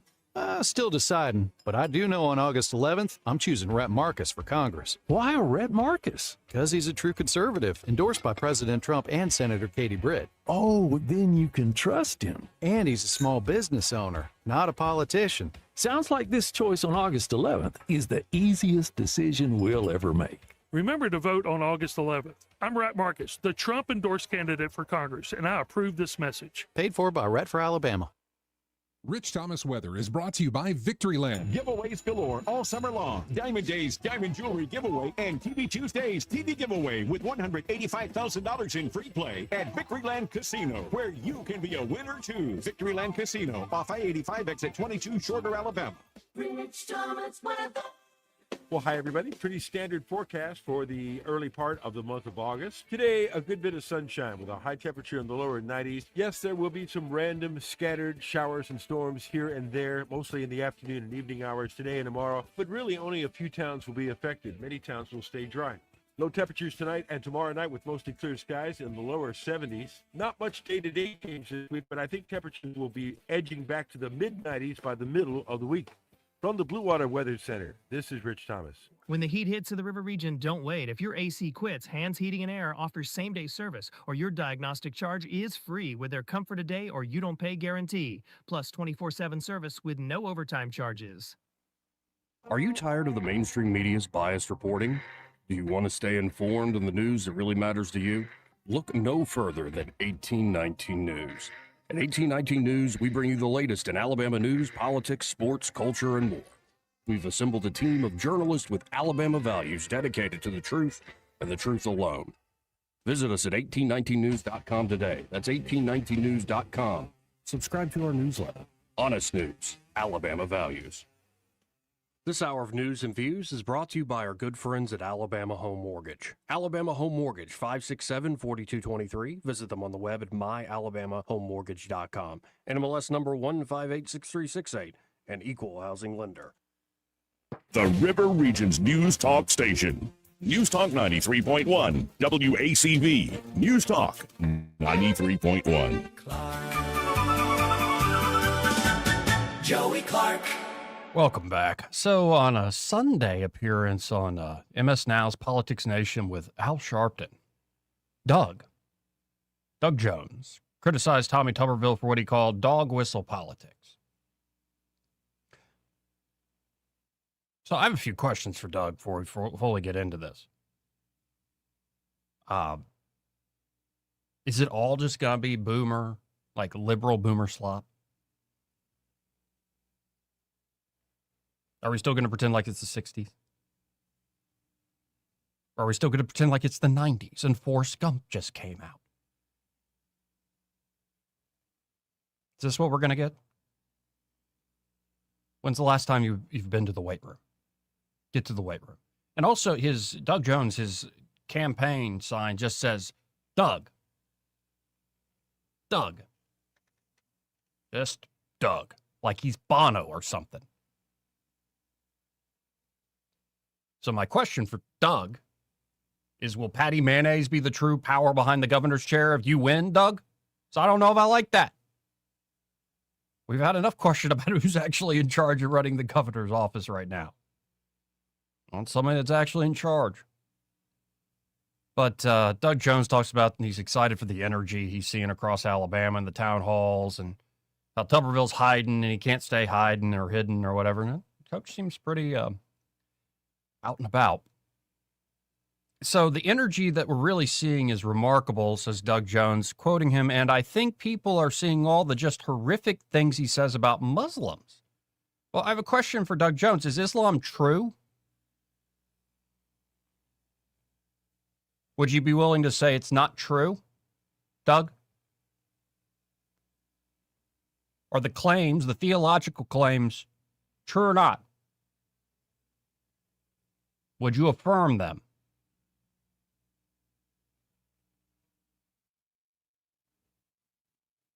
But he goes on to say what Tuberville has said about black Americans, or excuse me, black Alabamians in particular.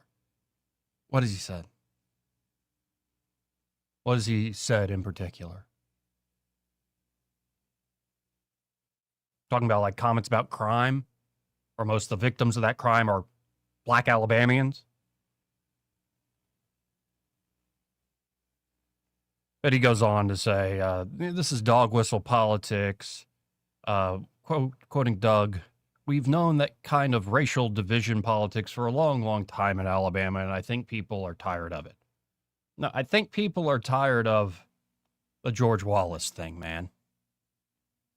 Doug, you did your best work decades ago. And I'm not one to say you did bad work. You did good. You did good, Doug. You did good.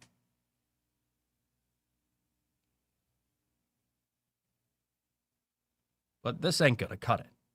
This ain't going to move the needle. Anyway, that's in particular, I would like people to ask Doug Jones directly, do you think Islam's true?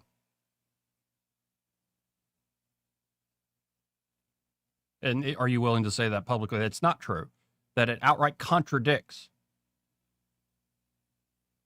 the reality of who is Jesus Christ. Now, that doesn't mean, like, you know, I'm not in the camp of throw everybody out of the country, disagrees. But if we're going to talk about this, how about it not be in this way? Well, everybody kind of has their truth. No, the truth is the truth. And if we're going to live in a free society, why don't you feel not only the responsibility to make sure other people's freedom isn't restricted, how about you use your freedom to actually say something?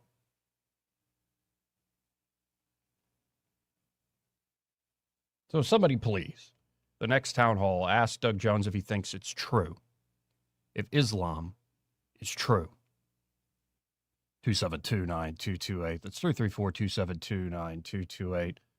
And the top trending story there at 1819news.com is Stephen Reed. You know, it's about time Montgomery gets a new mayor. Now, we won't have a chance to even have that happen until next year, and that's if somebody steps up. Like, I ain't running for mayor. I got better things to do. Like, I guess if I really cared, I would run for mayor. But do you really want me as mayor?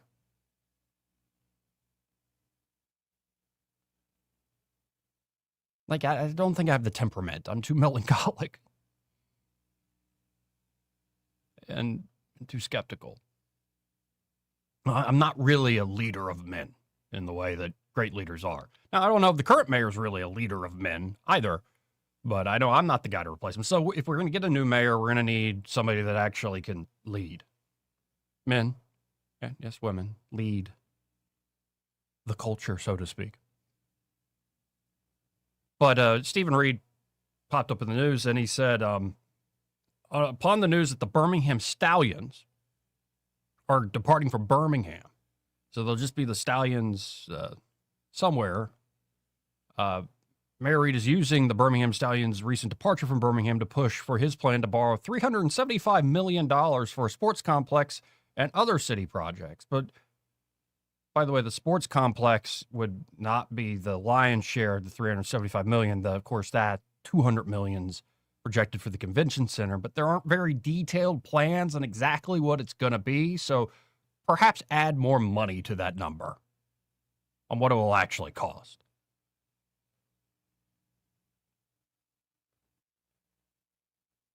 But Mayor Reed is using the recent United Football League announcement from the Birmingham Stallions as Well, because they left because they didn't have the right size venue. The comments from UFL leadership reinforce something cities across the country continue to recognize. Professional sports thrive when they have facilities that match their scale and create the right atmosphere for fans, Reed said.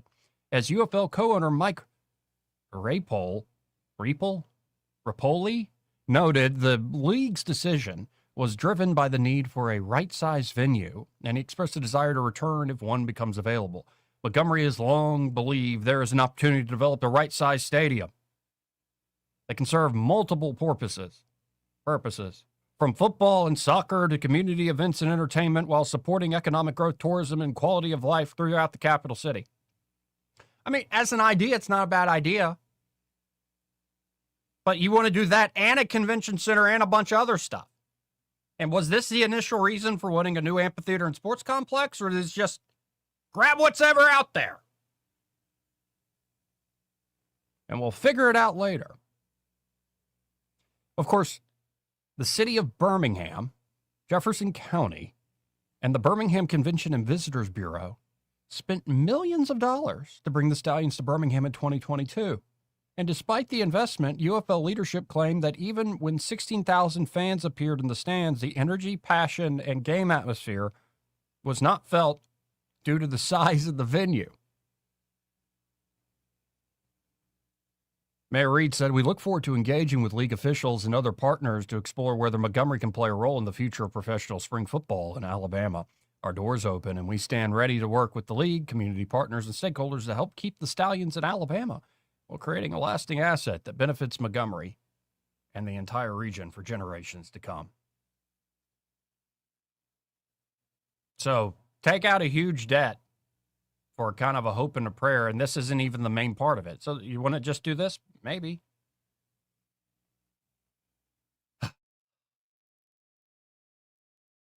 But yeah, Birmingham spends millions, and well, the problem is the venue size. It would be a real shame if Montgomery spent a bunch of money, say millions, made a smaller venue than the one Birmingham had, and then the venue size still doesn't work. Because that's possible. I'm not saying that will happen. I'm not saying it's inevitable. I'm saying it's possible. Anyway, he's really trying to get this $375 million bond over the finish line. But unfortunately, the last vote he had didn't live in the district she claimed to represent. But of course, people are very, very mad that folks called her out for that. And that the council was kind of forced to say, yeah, you can't be on the council anymore. It's really against a lot of good laws. Anyway, 272-9228. This entire part of the program brought to you by Alabama Home Mortgage. And there at Alabama Home Mortgage, Kim Williams and Madeline Cannon are ready to help you with buying a home or refinancing that current home of yours. And, you know, if you've got equity built up, it's your money. You can use it to reinvest in a property, fix something up, do some renovations, or maybe you want to get credit card debt off your back, shore up a retirement fund, or go on that dream vacation you've always desired. Well, they can help you out there at Alabama Home Mortgage. Do just that. And of course, if you're looking to buy because it's the right time for you, don't think about the national economy and stuff. Think about yourself. Think about your own economy, so to speak. Maybe the family's growing. You need a bigger place. Maybe you're an empty nester and you've got too much house, especially if you're getting older. Well, they can help you out there at Alabama Home Mortgage. If you need a new place, need to buy a new place, and they can walk you through the entire process from pre-approval. That's always the first step. Do not skip that step, from pre-approval all the way to closing day. So check them out today. That's Alabama Home Mortgage, 567-4223, 567-4223, or you can always apply online at myalabamahomemortgage.com. There is a difference in mortgage companies like Kim and Madeline. Prove that to you today. NMLS number 1586368, an equal housing lender. From the Riverside Chevrolet Master Control Center, this is WACV Cusada, News Talk 93.1 FM. When it's Chevy, it's Riverside. With SRN News, I'm John Scott. Up and down oil prices are down again, dropping after President Trump canceled plans for a large-scale attack on Iran. The president said Gulf allies pleaded with him to hold off. He says the fresh talks with Iran are scheduled for today. However, Iran's rhetoric remains defiant as Tehran continues to insist on controlling the Strait of Hormuz. A federal judge has ruled the Department of Homeland Security can proceed with building a border wall through a levee system in the small Texas town of Presidio. And the decision supports the Trump administration's efforts to construct a $46 billion wall along the U.S.-Mexico border. Some relief to the heat on the way, according to the Weather Service's long-range forecast. A strong cold front expected to bring cooler temperatures to much of the eastern U.S. by next weekend, with much lower humidity. This is SRN News. Are you tired of feeling lousy? Maybe you had a scare at your last checkup or just walking hurts? When enough is enough, call PhD Weight Loss. When I had enough 4 years and 53 pounds ago, I knew I couldn't do it alone. I'm Mike Gallagher for PhD Weight Loss. Best phone call I ever made. They were right with me. They still are today. Right now, mention Mike. You'll get 2 free weeks added to the program, and they'll pay for the cost of your food. $1,500 value. Call 864-644-1900, 864-644-1900, or visit myphdweightloss.com. Hi, I'm Kirk Cameron. Christian Healthcare Ministries is not another health insurance policy. If you're tired of restrictions, CHM offers anytime enrollment on your schedule at half the price of traditional marketplace plans. See why believers across the nation are better with CHM. Get started by calling 1-833-JOIN-CHM and use promo code WELLNESS for a 50% credit towards your first month. That's 1-833-JOIN-CHM and use promo code WELLNESS. Folks, let's go right to the phones and talk to Michael Cohen with Cohen's Electronics and Appliances. Hi, Michael. How you doing? I'm doing good. How are you? I'm good for Monday. Pretty good. Tried to play guitar in there and did it badly earlier, but yeah, I think I made my point, though. Well, the good news is at a radio station, maybe somebody could be on the other side of the wall doing a solo of something that you could be faking it. That's very possible. You could be Milli Vanilli in it. Yeah, well, I don't know why they would have faked me messing up. That's how you knew it was authentic, folks. But how's it going there today, Cohen? Man, it's going great. We had a great weekend. Had some good sales. Had some TVs that got sold. We're going to get those installed. Everything's doing pretty good over here. Had a nice lady that needed to get a washing machine, and she came in, and we were able to get that delivered today for her. So she'll be washing clothes tonight.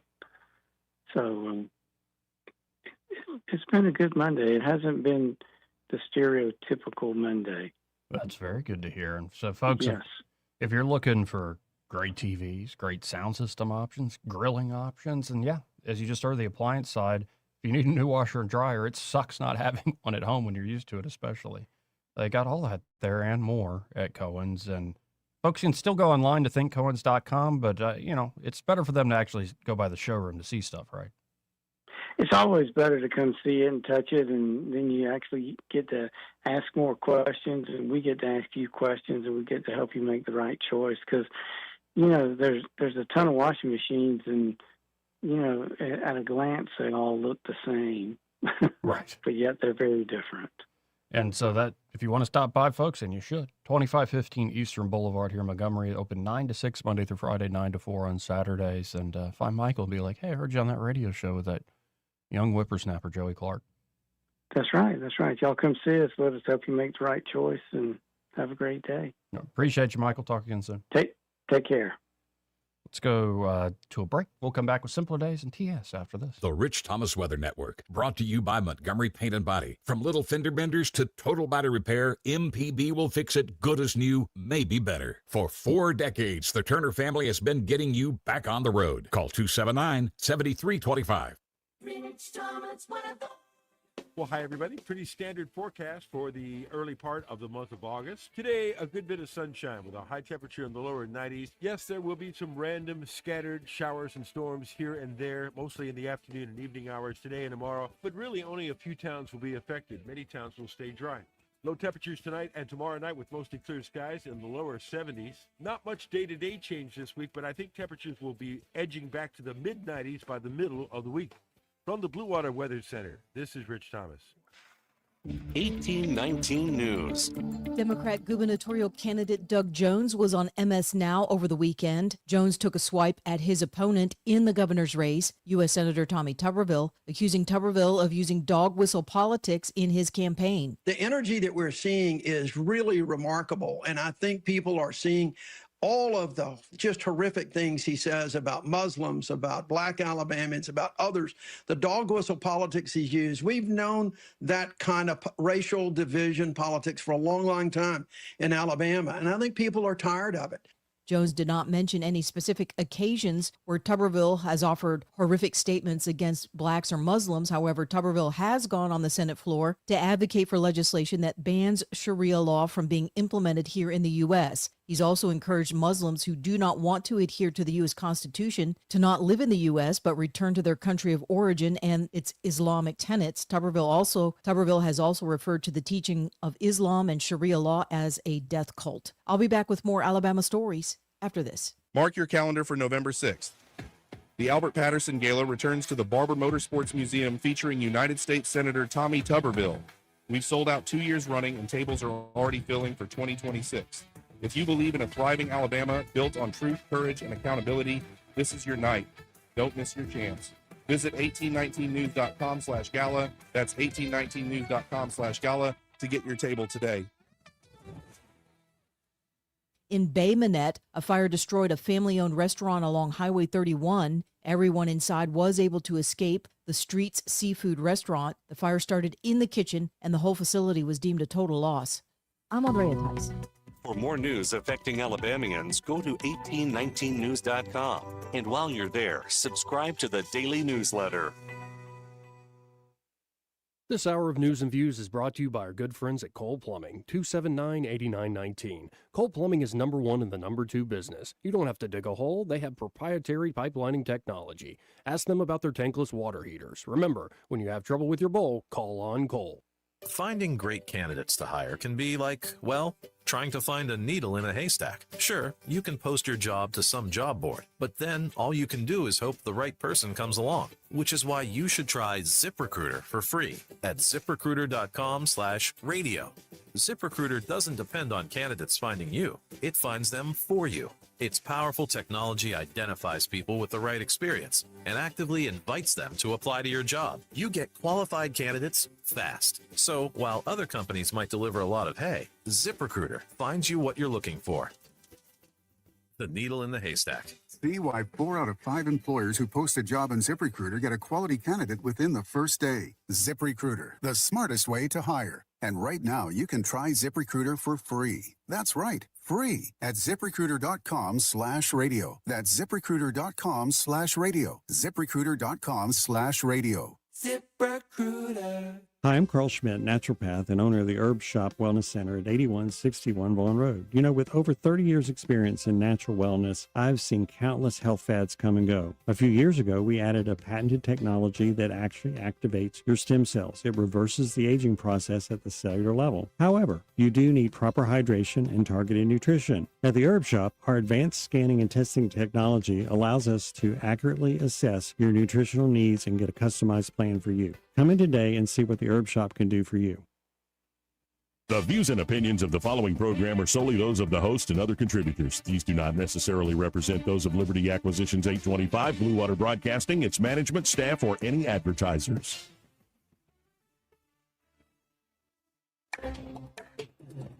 It's time for Montgomery's conversational radio show. It's News and Views on News Talk 93.1 FM. To join the conversation, call 272-9228.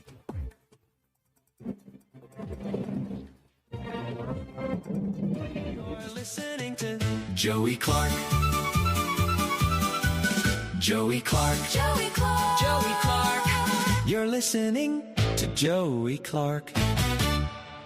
I have a feeling those jingles are going to be used as a torture mechanism sometime in my future. Let's go to the phones and talk to Simpler Days. Hey, Simpler Days, how you doing? Well, from one old fart to a young whippersnapper, I'm doing okay, Joey. That's good to hear.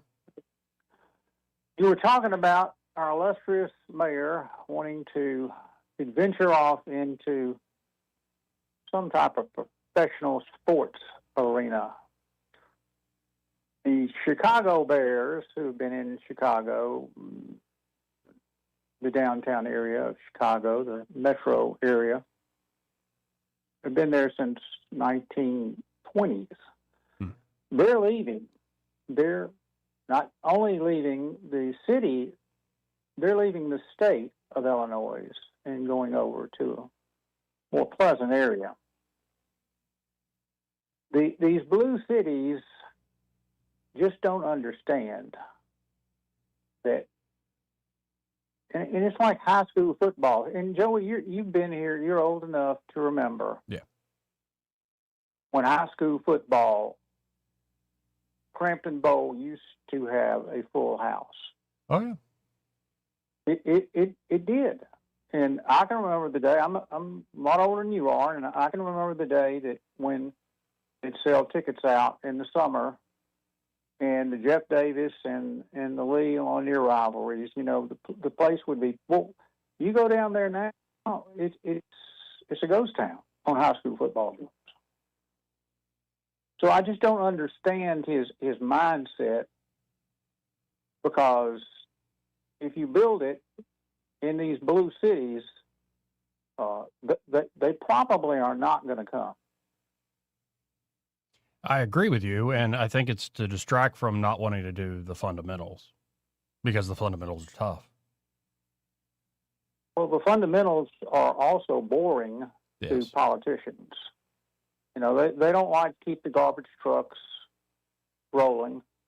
They don't like to keep the police car. That's beneath them. You know, and that's why they have layers of bureaucracy to shield them from that. But you were talking about Tuberville and talking about what Doug Jones said about his remarks about Muslims. And then you started off the show today talking about the Quran and all that. Do you remember one of the most significant criminal cases in the United States, and it had a direct connection to Montgomery, Alabama? Or are these the snipers at the ABC store and stuff? Bingo. Yeah. You hit it right on the head. John Muhammad, and who was a self-confessed Muslim, and John Lee Malveaux, who was a illegal immigrant who had been taken into custody. He came from, I think it was Haitian. He was a Haitian. Came from Haitian and came from Haiti, and had been taken into custody as in charge being an illegal immigrant with a federal crime, and he was released on bail, and they lost him. Wow. They lost.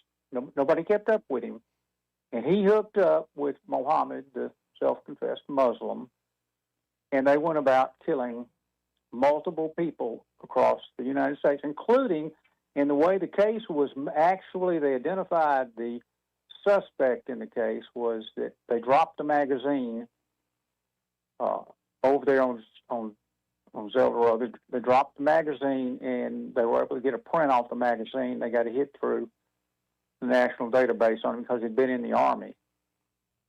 But these are these somewhat peaceful Muslims that we talk about.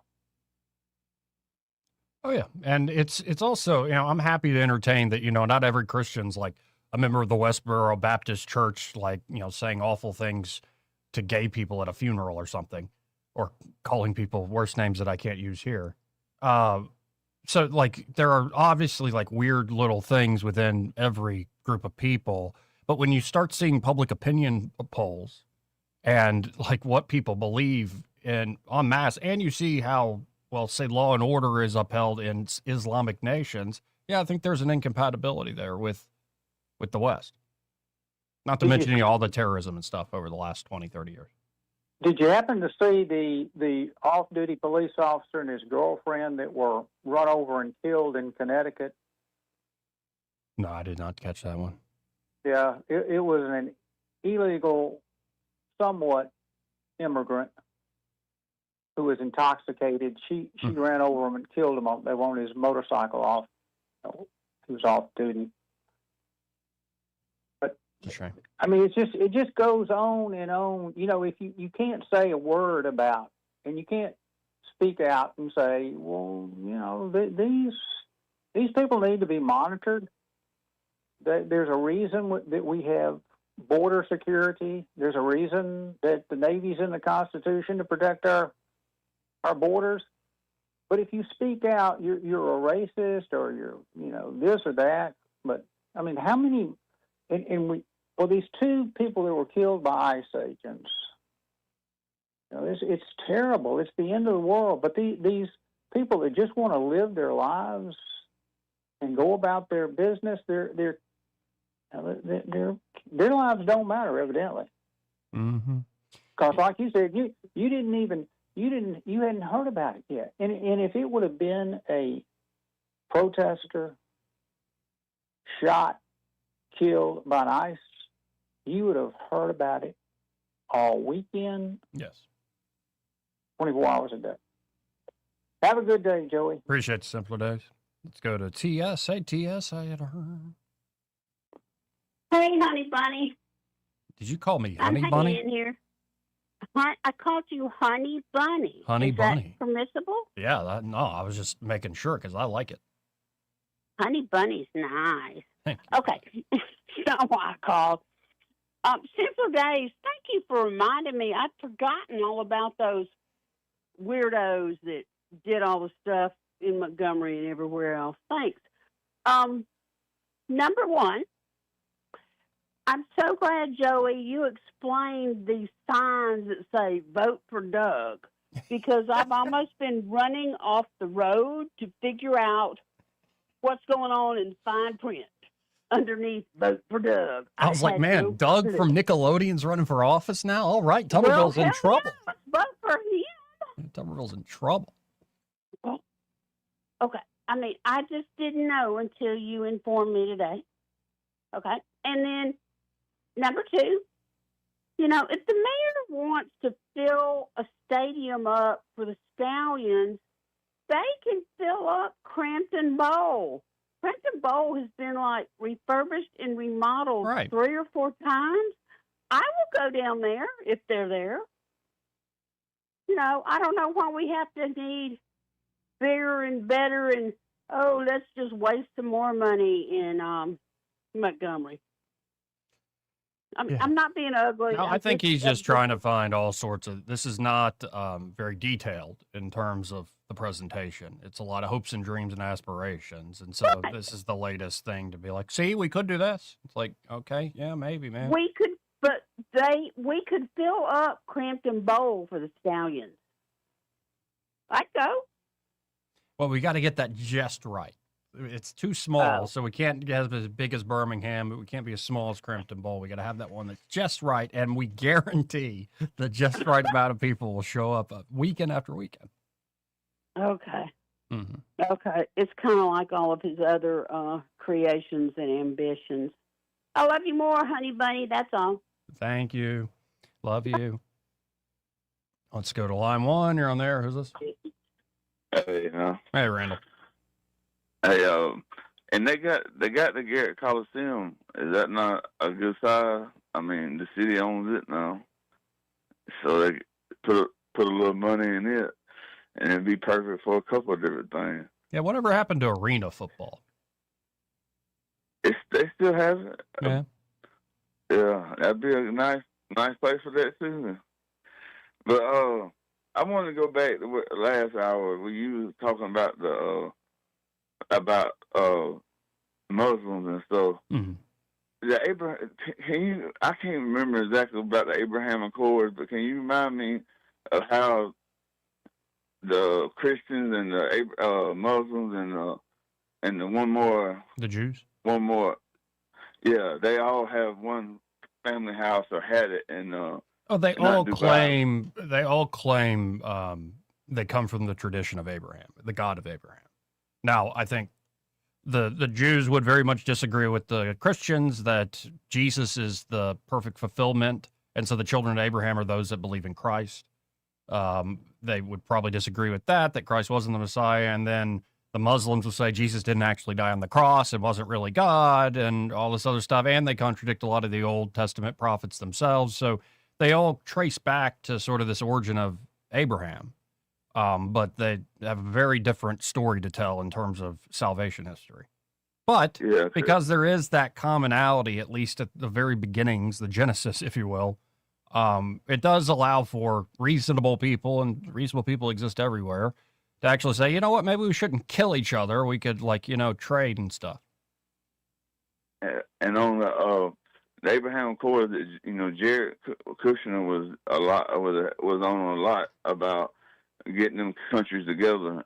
He's still wanting to add another country, and the family house I was talking about, the Abraham family house, and I can't think of the name of it where it's at. It starts with a D, but it's not Dubai.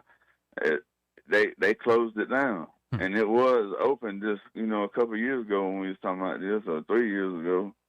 But they shut it down, so I didn't know what was. Well, it might be. I don't know what you're talking about, but I suspect any sort of goodwill for a while went out the window after what happened on October 7th, and then the Israeli response and the war in Gaza. I got you. A lot of people died. Cancel. Yeah. Yes, sir. All right, bro. I appreciate you, man. Thank you, Randall. 272-9228, 334-272-9228. How about this? Let's hit a break. And we'll come back, and I'm trying to decide where to go next. Do I really want to go there with James Tallarico? It's apparently doing all right in Texas, at least in early polling. It's a shame. But I'll decide during the break. We'll be right back after this. He may not know whether he's coming or going, but whether you're going to work or coming home, Greg Budell is there. Mornings, 6 till 9, and afternoons, 3 till 6. Only on News Talk 93.1 FM, WACV. Someone had a birthday. Yep, 50. Can't believe it. 50 years of wisdom. Great segue. We have a health reminder from the CDC. Pneumococcal vaccination is recommended for adults 50 or older. Says here, we're over 6 times more likely to be hospitalized with pneumococcal pneumonia than adults under 50. I don't love those odds. Same. Look what I found. Pfizer's Prevnar 20 is proven to help protect adults against pneumococcal pneumonia and invasive pneumococcal disease in just 1 dose, and millions have already gotten it. Continued approval may depend on a supportive study. Don't get Prevnar 20 if you have a severe allergy to its ingredients. A weakened immune system may lower your response. Common side effects include injection site pain and swelling, fatigue, headache, muscle, and joint pain. For full prescribing information, please call 1-855-213-2138. Visit Prevnar20.com or talk to your doctor or pharmacist. I'm on Prevnar20.com now, scheduling my appointment. Good idea. And happy 50th. What's your biggest investment? More than likely, it's your home.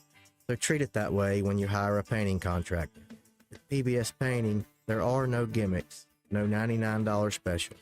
Just quality painting and someone who treats your home with the same respect that you do. At PBS Painting, we have been painting for years and look forward to many more years to come. With PBS Painting, the job gets prepped properly, whether it's cleaning, scraping, or priming. We always use quality products, which is a must for a quality paint job. So if you're looking for a painter that doesn't need upfront money and is on the job at all times, then please give me a call. Scott Bowers and PBS Painting, 294-5122. That's PBS Painting, 294-5122. Look at some of our work on Facebook at PBS Painting Montgomery. Man, everything costs more these days. Yep. That's why we need people like Rhett Marcus. He cut $1.5 billion in taxes. Wait, $1.5 billion? That's a big deal. Didn't President Trump and Senator Katie Britt endorse him? Uh-huh, they sure did. Sounds like Rhett's the right man for Alabama. I'll be voting for him on August 11th. Mm-hmm, me too. I'm Rhett Marcus, the Trump-endorsed candidate for Congress, and I approve this message. Paid for by Rhett for Alabama. For too long, Alabama's statewide news companies have shamed us for our conservative Christian values. Alabama deserves a news company that cherishes our culture, a company that isn't bought and paid for by the powers that be. 1819 News is that company. Run by Alabamians for Alabamians, 1819 News celebrates what is good and beautiful about our state, while exposing those who work against our values in secret. Just go to 1819news.com to learn more. Subscribe to our newsletter. That's 1819news.com. This hour of news and views is brought to you by our good friends at Cole Plumbing, 279-8919. Cole Plumbing is number one in the number two business. You don't have to dig a hole. They have proprietary pipelining technology. Ask them about their tankless water heaters. Remember, when you have trouble with your bowl, call on Cole. Live local talk. The River Region's only 24-hour News Talk FM station. News Talk 93.1 FM WACV. You're listening to Joey Clark. Joey Clark. It's Joey Clark. Welcome back. So I don't know if I want to do this. Because I just can't take it sometimes. But because it's bothering me, I think I have to.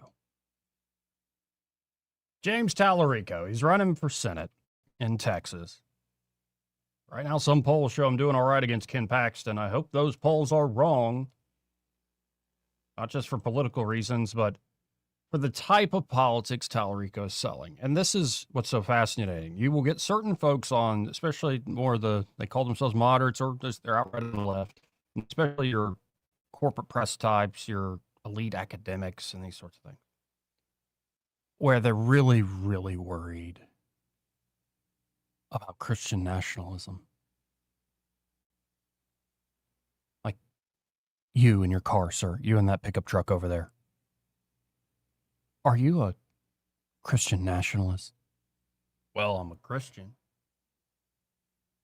Well, are you a nationalist? Yeah, I mean, I like Trump and stuff, and it's like, well, then you might very well be a Christian nationalist, which means the church will run everything. Well, which church? What are you talking about? I'm a Christian and I'm a nationalist. Everything we talk about in terms of the law has to do with how you apply moral systems that undergird our every action, whether in regards to politics or how we behave with one another in terms of the people we love and our families and our friends and our businesses. So, like, I'm a Christian, and I would capitalize Christian, and then nationalism would be lowercase. But, you know, you could also be, I guess, a libertarian, or there are going to be people that say I'm a Christian socialist. I don't know why they said it that way, but they do. Or I'm a Christian this or that. Or progressive. I'm a Christian. I'm a liberal Christian. Or I'm a conservative Christian. And, of course, these temperaments are real. God gave them to us. People are going to have different temperaments, different inclinations on how to solve a lot of complex problems.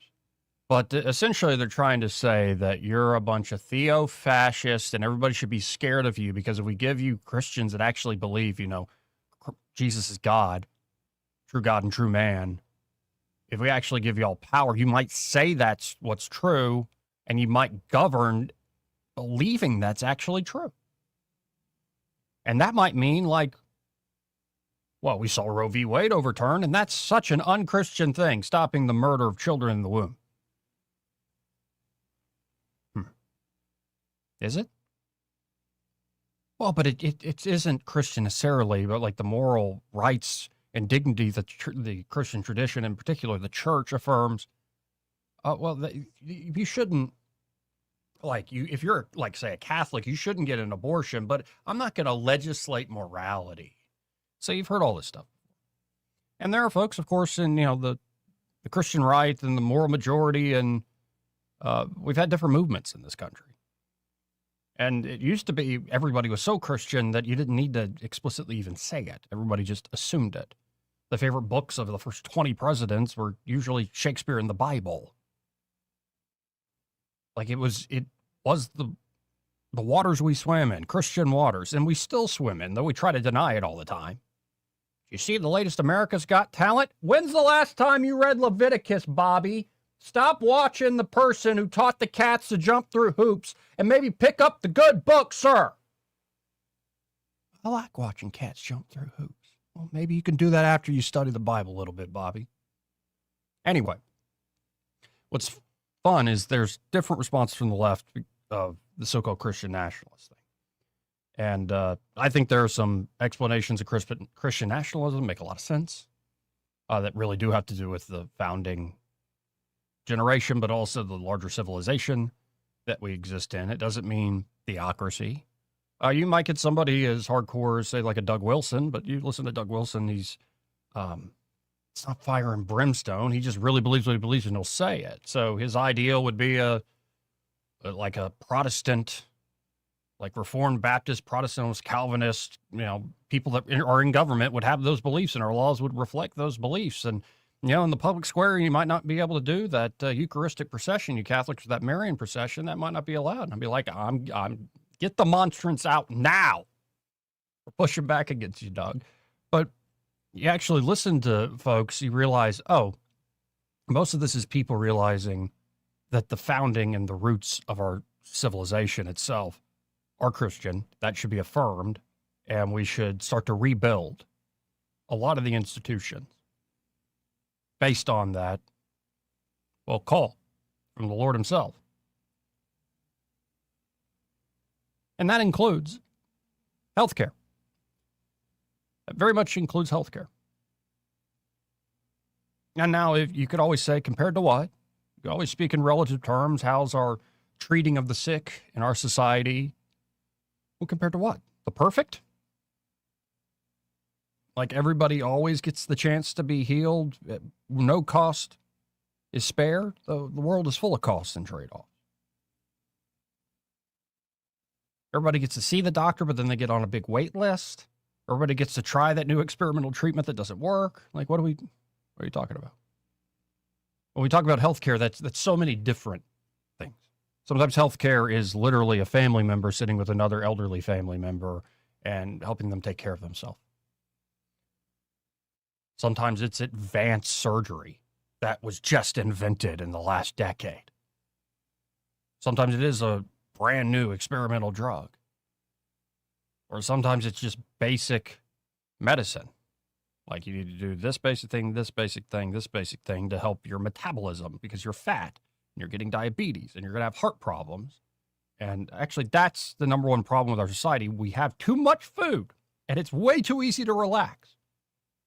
And it creates a lot of problems or costs to all these things. It's almost like sloth and gluttony or sins. But you could say we're doing better than maybe ever before in human history in taking care of the sick.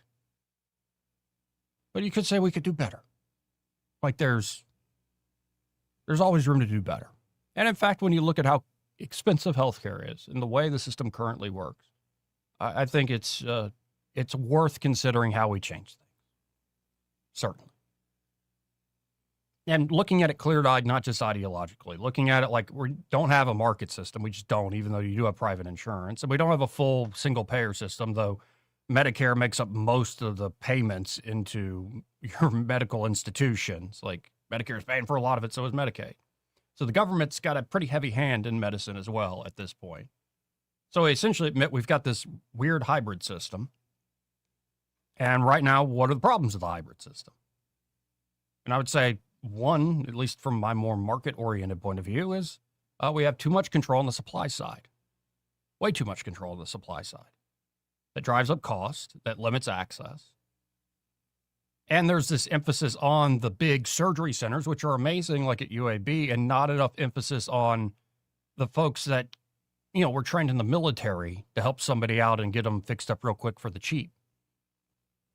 Now, do you always want to go to the cheapest option? No, but again, you got to live in the real world. Not everybody's going to have a bunch of money. And when you start to pour in a bunch of money and have government sorting of it, you end up with either wait time shortages or you end up making everything more expensive. And thus you got to pour even more money into it.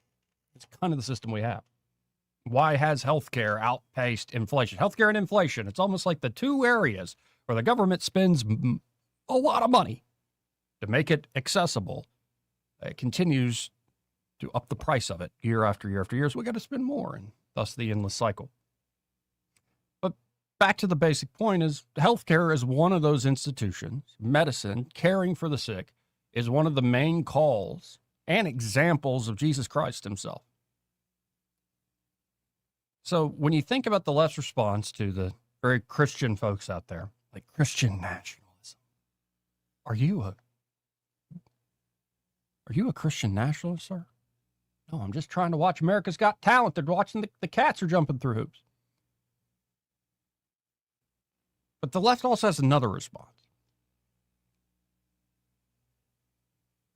where it's actually like, you're not the real Christian. Like, we're the real Christians because Jesus, like, loved everybody, and you should love. And, you know, and when the power of love overcomes everything, people will just be full of love, and we'll be tolerant and we'll love one another. Like, Jesus just loved everybody. And, like, who are you to, like, judge anything? I say, judge everybody. So the response ends up being, well, actually, we're more Christian than you, and our politics are more Christian than you. Because the Bible says, well, take care of the sick, so that means, and Jesus did a lot of healing, so that means public option. We got to have the public option. Because Jesus healed the lepers, gave sight to the blind. Means we need more Obamacare. Mm-hmm. And you see that not just on this issue, but a lot of issues. And so I didn't want to do it. Here's James Tallarico.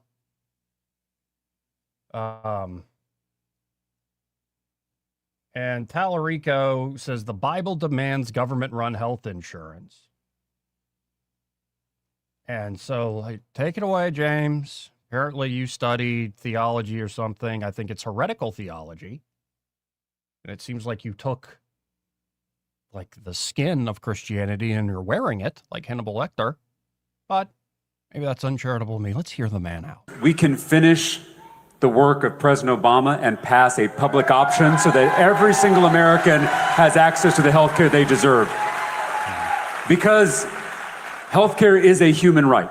Yeah, it would just drive up costs a lot. Healthcare is a human right. You hear that a lot. It is not a privilege. I just, since we are in church, and because I said BS earlier, if you read... You mean you're in a BS church? Our scriptures, if you read the New Testament, what does Jesus spend most of his time doing? It's not... Well, you already know. Okay. It's not... It says the kingdom of God is at hand quite a bit, and the kingdom of God is this or that. The kingdom of God is within. The kingdom of God is like finding treasure in a field. Anyway, but what does he do, James? Preaching, it's not teaching, it is healing. Healing the sick. Yes. And in Matthew 25, Scripture says that's how we will be judged and how we will be saved. By healing the sick, by feeding the hungry, by welcoming the stranger, by visiting the prisoner. We can finish... Yes, we are called to heal the sick, and we will be judged by how we treated folks who are sick and in prison, or folks on the outs. You never know who might be an angel, and where you are personally called to show a personal act of love and charity. Saved by grace, through faith, that works in love. No argument there. But to make the leap of, that's why we got to pass the public option. Well, was that why Jesus healed the sick? Is that why when Jesus, upon hearing of the death, the awful death of John the Baptist, his beheading, that he goes and wishes to be alone, but then all sorts of folks find him, and so he takes pity on these crowds and heals them? Is that why Jesus heals those folks? So that someday, later, there would be a particular political policy end? No. When Jesus healed the sick, he wasn't making a policy statement. Number one, he was demonstrating his divinity. These miracles were signs that he truly was the Son of God. He's also fulfilling messianic prophecy, like Isaiah 35, 5 through 6. That part of Isaiah foretold the Messiah would open blind eyes and unstop deaf ears. He's also offering a foretaste of, again, he says this a lot, the kingdom of God is at hand. Repent. Repent, James, repent. It's a foretaste of the coming kingdom, the kingdom at hand. Physical healing was a visible sign of the deeper spiritual healing he came to bring. And of course, it expressed his love, his true compassion, his true charity, not obligation. He healed personally. through institution. To say that we need a particular modern healthcare public policy because of the healing miracles is just, well, it's apples and oranges. Jesus was not operating as a government or a government program. He was God incarnate, acting in sovereign freedom and love. No one had a quote-unquote right to be healed by Jesus. Let me say that again. No one had a quote-unquote right to be healed by Jesus. He healed out of mercy for the glory of the Father. So, since I'm a Catholic, what do Catholics say about healthcare? Well, I mean, the church does say, especially like governing authorities, but all sorts of different types of authority, not just government, need to do things in the name of the common good. Like if there are various particular competing interests and different groups are poor, different groups are richer, different capabilities across the board, it is the job of authority at all sorts of different levels, not just the federal level and not just the government level, to pursue the common good. And part of pursuing the common good makes sense, includes like basic necessities like healthcare. So every person has inherent dignity, is made in the image of God. And so, yeah, we should have basic care for the sick. This is why most of your hospitals are founded by Christians. We are supposed to have solidarity with the whole community, individuals, families, churches, businesses, yes, governments, to care for the sick. But the church also says there's this principle called subsidiarity. It's often ignored. That problems should be solved at the lowest possible level of society. The family first, then the local community, then civil associations, then local government, then national government. The state should not absorb what smaller communities can handle better. We don't want to build the Tower of Babel. We want to rebuild the walls like Nehemiah. And socialization, like, we do have a responsibility to one another, does not mean socialism. So the church, of course, I'm referring to the church I go to, the Catholic Church, is not calling for a government monopoly on healthcare. It calls for a culture of care, and it's not really even calling for a particular policy point of view. But when you heard Tallarico say there that healthcare is a right. Healthcare is a right.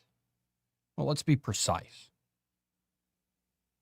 The church would say healthcare is a moral claim rooted in human dignity, meaning everybody in society has a real obligation to ensure people are not left to die without care. But a quote-unquote right, that you have a right to something, Catholic social thought and as well as a lot of political theory, is not the same as a government entitlement. So a moral right is a claim grounded in human dignity that imposes a duty on others to respond charitably. A legal political right, a government-enforced entitlement funded by mandatory taxation and administered by the state. The church affirms the first, does not mandate the second. The how of delivering health care is left to, and there's a lot of things that fall under this umbrella, prudential judgment, meaning there are Catholics of good faith who can disagree on whether a single-payer system, a market system, a hybrid, or a church-led model is the best way to fulfill this moral obligation.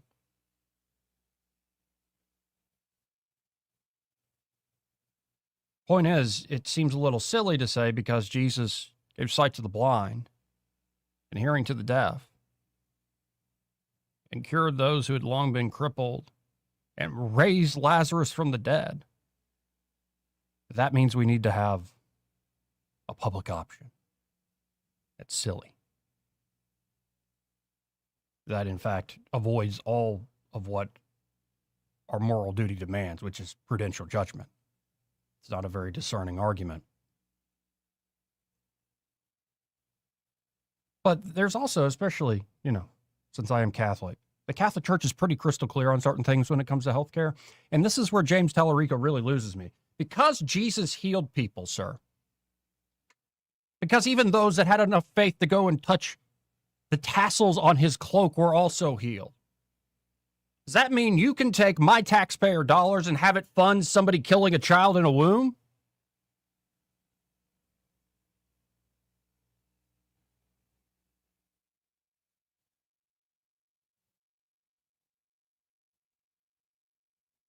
Because Jesus cared for the sick and the poor.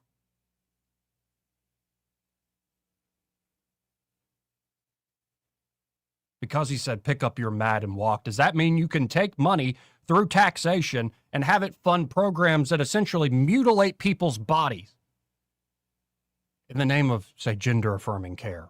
Is that right, James Tallarico? What do you mean by health care, man? Because there's a lot of stuff that passes as health care in this country that doesn't seem to actually be something that heals the sick. It actually seems to make us sicker, physically and spiritually.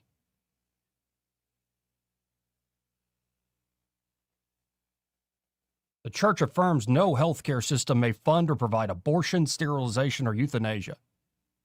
It's not care, it's killing. It's murder. No healthcare worker may be compelled to violate their conscience. Religious liberty is non-negotiable. No system may be used as a vehicle for population control. So the moral rights are very clear. How do you actually administer healthcare? We all have problems in healthcare, including in the state of Alabama.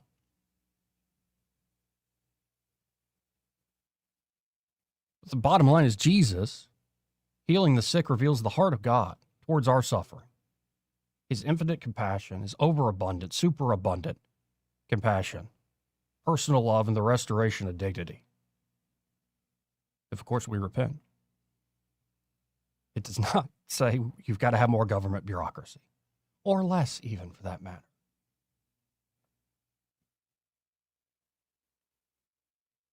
So, I didn't want to do it, but James Tallarico got me going there. And it's, guy gives me the creeps. But what is that to me at the end of the day? Beyond him running for office, I wish him well. Dare I say I'd even pray for the man, that he actually sees the fullness of the truth. Because right now he seems to be using part of the truth to push something, well, that contradicts it. We'll be right back. Want to carry News Talk in your pocket? Download the News Talk 93.1 app from the App Store. Available on iPhone and Android. Never miss a moment. Download now. Looking for insurance, or maybe you're just not satisfied with your current carrier? How does quality coverage with local service and competitive rates sound to you? The folks at Stark Agency offer just that. Whether you need insurance for your business, car, home, or life, Stark Agency can help. As an independent insurance agency with over 20 of the top insurance carriers, Stark is sure to find the perfect match for you and your loved ones. Visit their site at starkagency.com or give them a call at 334-263-5535 for a quote today. Hi, this is Bo Goodson with the Goodson Group with your Real Estate Minute. Here are several ways to attract more buyers to your home. First, price it right to sell, not to sit. An accurate market analysis will tell you what price it should be. Next, prepare the home to show and sell by deep cleaning by a professional cleaner, including carpet. Declutter all rooms, including closets. Evaluate flooring, replace if needed. Paint inside and out where needed. And make the kitchen and bath sparkle. How about the exterior? Are the colors faded on the shutters or fascia? Power washing them and all sidewalks and driveways and patios prior to listing the house. Remember, your price and curb appeal will create a showing appointment. Your condition of the house will make them stay and look longer and buy quicker. For all the steps you need to take to get your house ready for sale, call Bo Goodson at the Goodson Group, 334-221-2883 or 334-551-0225. Rich Thomas Weather is brought to you by Wiley Sanders Truck Lines. Truckers, listen up. A $2,500 sign-on bonus only at Wiley Sanders Truck Lines. Work for a company that puts God and family first. 855-777-9785. Wiley Sanders Truck Lines. Rich Thomas Weather. Well, hi, everybody. It's a pretty standard, fairly routine forecast for the early part of August. Rain chances are, minimal, and the evening storms fade out with the overnight low temperature tonight down to about 72, mostly clear skies. Tomorrow, a good bit of sunshine. Again, a few spotty afternoon and evening showers and storms here and there. And I think by the middle of the week, temperatures will start to edge back closer to the middle 90s, with triple-digit heat indices returning. From the Blue Water Weather Center, this is Rich Thomas. Hi, I'm Carl Schmidt, naturopath and owner of the Herb Shop Wellness Center at 8161 Vaughan Road. You know, with over 30 years experience in natural wellness, I've seen countless health fads come and go. A few years ago, we added a patented technology that actually activates your stem cells. It reverses the aging process at the cellular level. However, you do need proper hydration and targeted nutrition. At the Herb Shop, our advanced scanning and testing technology allows us to accurately assess your nutritional needs and get a customized plan for you. Come in today and see what the Herb Shop can do for you. This hour of News and Views is brought to you by our good friends at Cole Plumbing, 279-8919. Cole Plumbing is number one in the number two business. You don't have to dig a hole. They have proprietary pipelining technology. Ask them about their tankless water heaters. Remember, when you have trouble with your bowl, call on Cole. On FM, on your smartphone, and online, the River Region's most trusted voice. News Talk 93.1 FM, WACV. Listen to Joey Clark.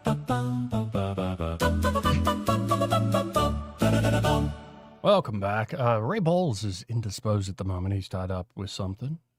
So, before I forget, this part of the program brought to you by Prattville Carpet. They're at Prattville Carpet. They can come and do a free in-home measurement for any sort of resurface job you want to do. Maybe new carpet in the bedroom. Could be you want to lay down ceramic tile in the bathroom or the kitchen. And, of course, traditional hardwood, luxury vinyl plank. They can really do it all there at Prattville Carpet. So just call them up. 285-8117 is their number. And when you call them up at 285-8117, be sure to tell them that Joey, that fella on the radio, sent you. Let's go to Uncle Ron. Hey, Uncle Ron, how you doing? Hey, how's it going? Good. Hey, in reference to the Isaiah scripture where Jesus would heal the blind and cause the deaf to hear, that is in my opinion, is kind of twofold. In one prophecy, he indeed literally healed the blind, opened the ears of the deaf, but also opened the eyes of those who were not physically blind to see the truth. Like Paul or like Saul on the road to Damascus, scale fell. Eventually the scales fell from his eye. Yeah, but there's also like Nicodemus. Yeah. You know, he understood after his eyes were opened. And then to be able to hear that word, you know, and understand what it meant. And that can only be given by the Holy Spirit, that understanding. No, I love what you just said. There is the literal healings, but the spiritual opening of eyes and ears. And for those of us that weren't there, we didn't get the chance to be like Thomas. Let me put my fingers in your arms. We believe by hearing what we hear. And then I got one question that's a little bit different but being you're a Catholic, and I don't mean this in a bad way, okay? I'm not knocking the Catholic Church or anything like that, but where in scriptures does it say to pray to Mary? Well, you would ask one of your friends to pray for you, right? Yeah, but that friend is alive and well-being. Yeah, we believe that you pray to the saints or to Mary and that they can intercede and pray on your behalf. And in particular, the church teaches that Mary was assumed body and soul into heaven and is the highest of creatures above the angels. And so... I know the scripture says that blessed art thou among women. Right. But I don't ever remember seeing where she ascended. And I might be wrong. No, I don't think you find that direct in Scripture. The coronation of her as Queen of Heaven, they would point to Revelation, the woman in Revelation. But, you know, I won't pretend like I'm some very skilled Catholic apologist. I'm more trying to be obedient. There you go. The Lord likes obedience better than sacrifice. Well, and just on a common sense basis, it's like a lot of Catholics will point to the wedding miracle at Cana, where Mary foresees the problem they have. They've run out of wine. And then she tells the folks, like, do whatever he tells you. So it's kind of that relationship of like, if I got an issue, it doesn't hurt if you really want to, you know, ask somebody something maybe you ask their mom too. Yeah. You know, it blows my mind that she knew. I wonder at what time she actually had that revelation that, I mean, the angel told her she's going to give birth to the Son of God. But at what time did she actually say, wow, this really is, you know? Oh, I mean, you got to wonder, is it when the shepherd boys show up at the with Jesus in the manger, or the wise men, or the magi? Or is it when Simeon gives his prophecy?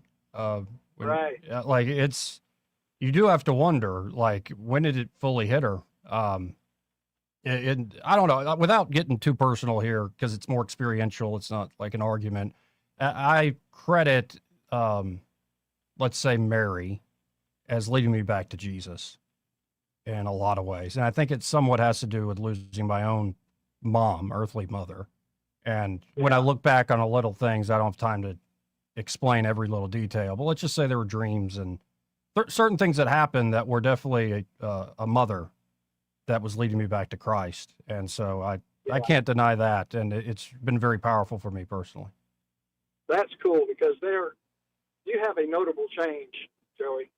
And I think that's wonderful. And, and, too, going back to your dreams, it says in the scriptures that your young man shall dream dreams and have visions. So, I ain't going to doubt nobody's dream, if they feel like they heard from God. But if you can match it on the scriptures, which salvation does, then, hey, there you go. Well, amen. Well, and I appreciate you asking, too. I'm part of me wants to get better at the apologetics side of stuff, but I enjoy the conversation. It's people at least caring about and talking about it. Thanks, Joey. And you be blessed, brother. God bless. Thanks, man. 272-9228. It's 334-272-9228. So what did we learn today? The corporate press is full of crap. Like that RFK Jr. thing was incredible with Dana Bash. Him really just calling her out about the role she in particular and CNN in general play during COVID, and how they're continuing to try to play that role with the experts say game when they can't even really cite what the experts are saying beyond their, pull quotes. We learned Islam's false. That's my main beef with it. There's all sorts of great political arguments. And I think saying, actually the Constitution will be the supreme law of the land, Sharia law is banned. It will not take precedence over our laws. It's a pretty good thing. But my general, beyond the questions of immigration and should people be suspicious, people in the West suspicious of Islam? No, I think the suspicion and fear goes both ways. For me, it comes down to Islam's false. And even the Christians that are more liberal and want to show tolerance to everybody, which ain't the worst thing in the world, I would like to hear them more often say Jesus Christ is Lord, and Islam denies that. Contradicts that in a pretty profound way. We also learned about, healthcare. And James Tallarico's, again, very twisted use of the scriptures. And you also got me to play guitar badly. I admit it. I got nervous. I hadn't been nervous on the air in a while. But it's always something new. Anyway, y'all stay tuned. Happy Hour with Greg Budell, I believe David Blackman, man with the 10-gallon brain, the big brain. They are next, so y'all stay tuned. Broadcasting from the Riverside Chevrolet Master Control Center, this is WACV Cusana, News Talk 93.1 FM. When it's Chevy, it's Riverside. With SRN News, I'm John Scott. President Trump said the massive attack on Iran that he held off on remains an option.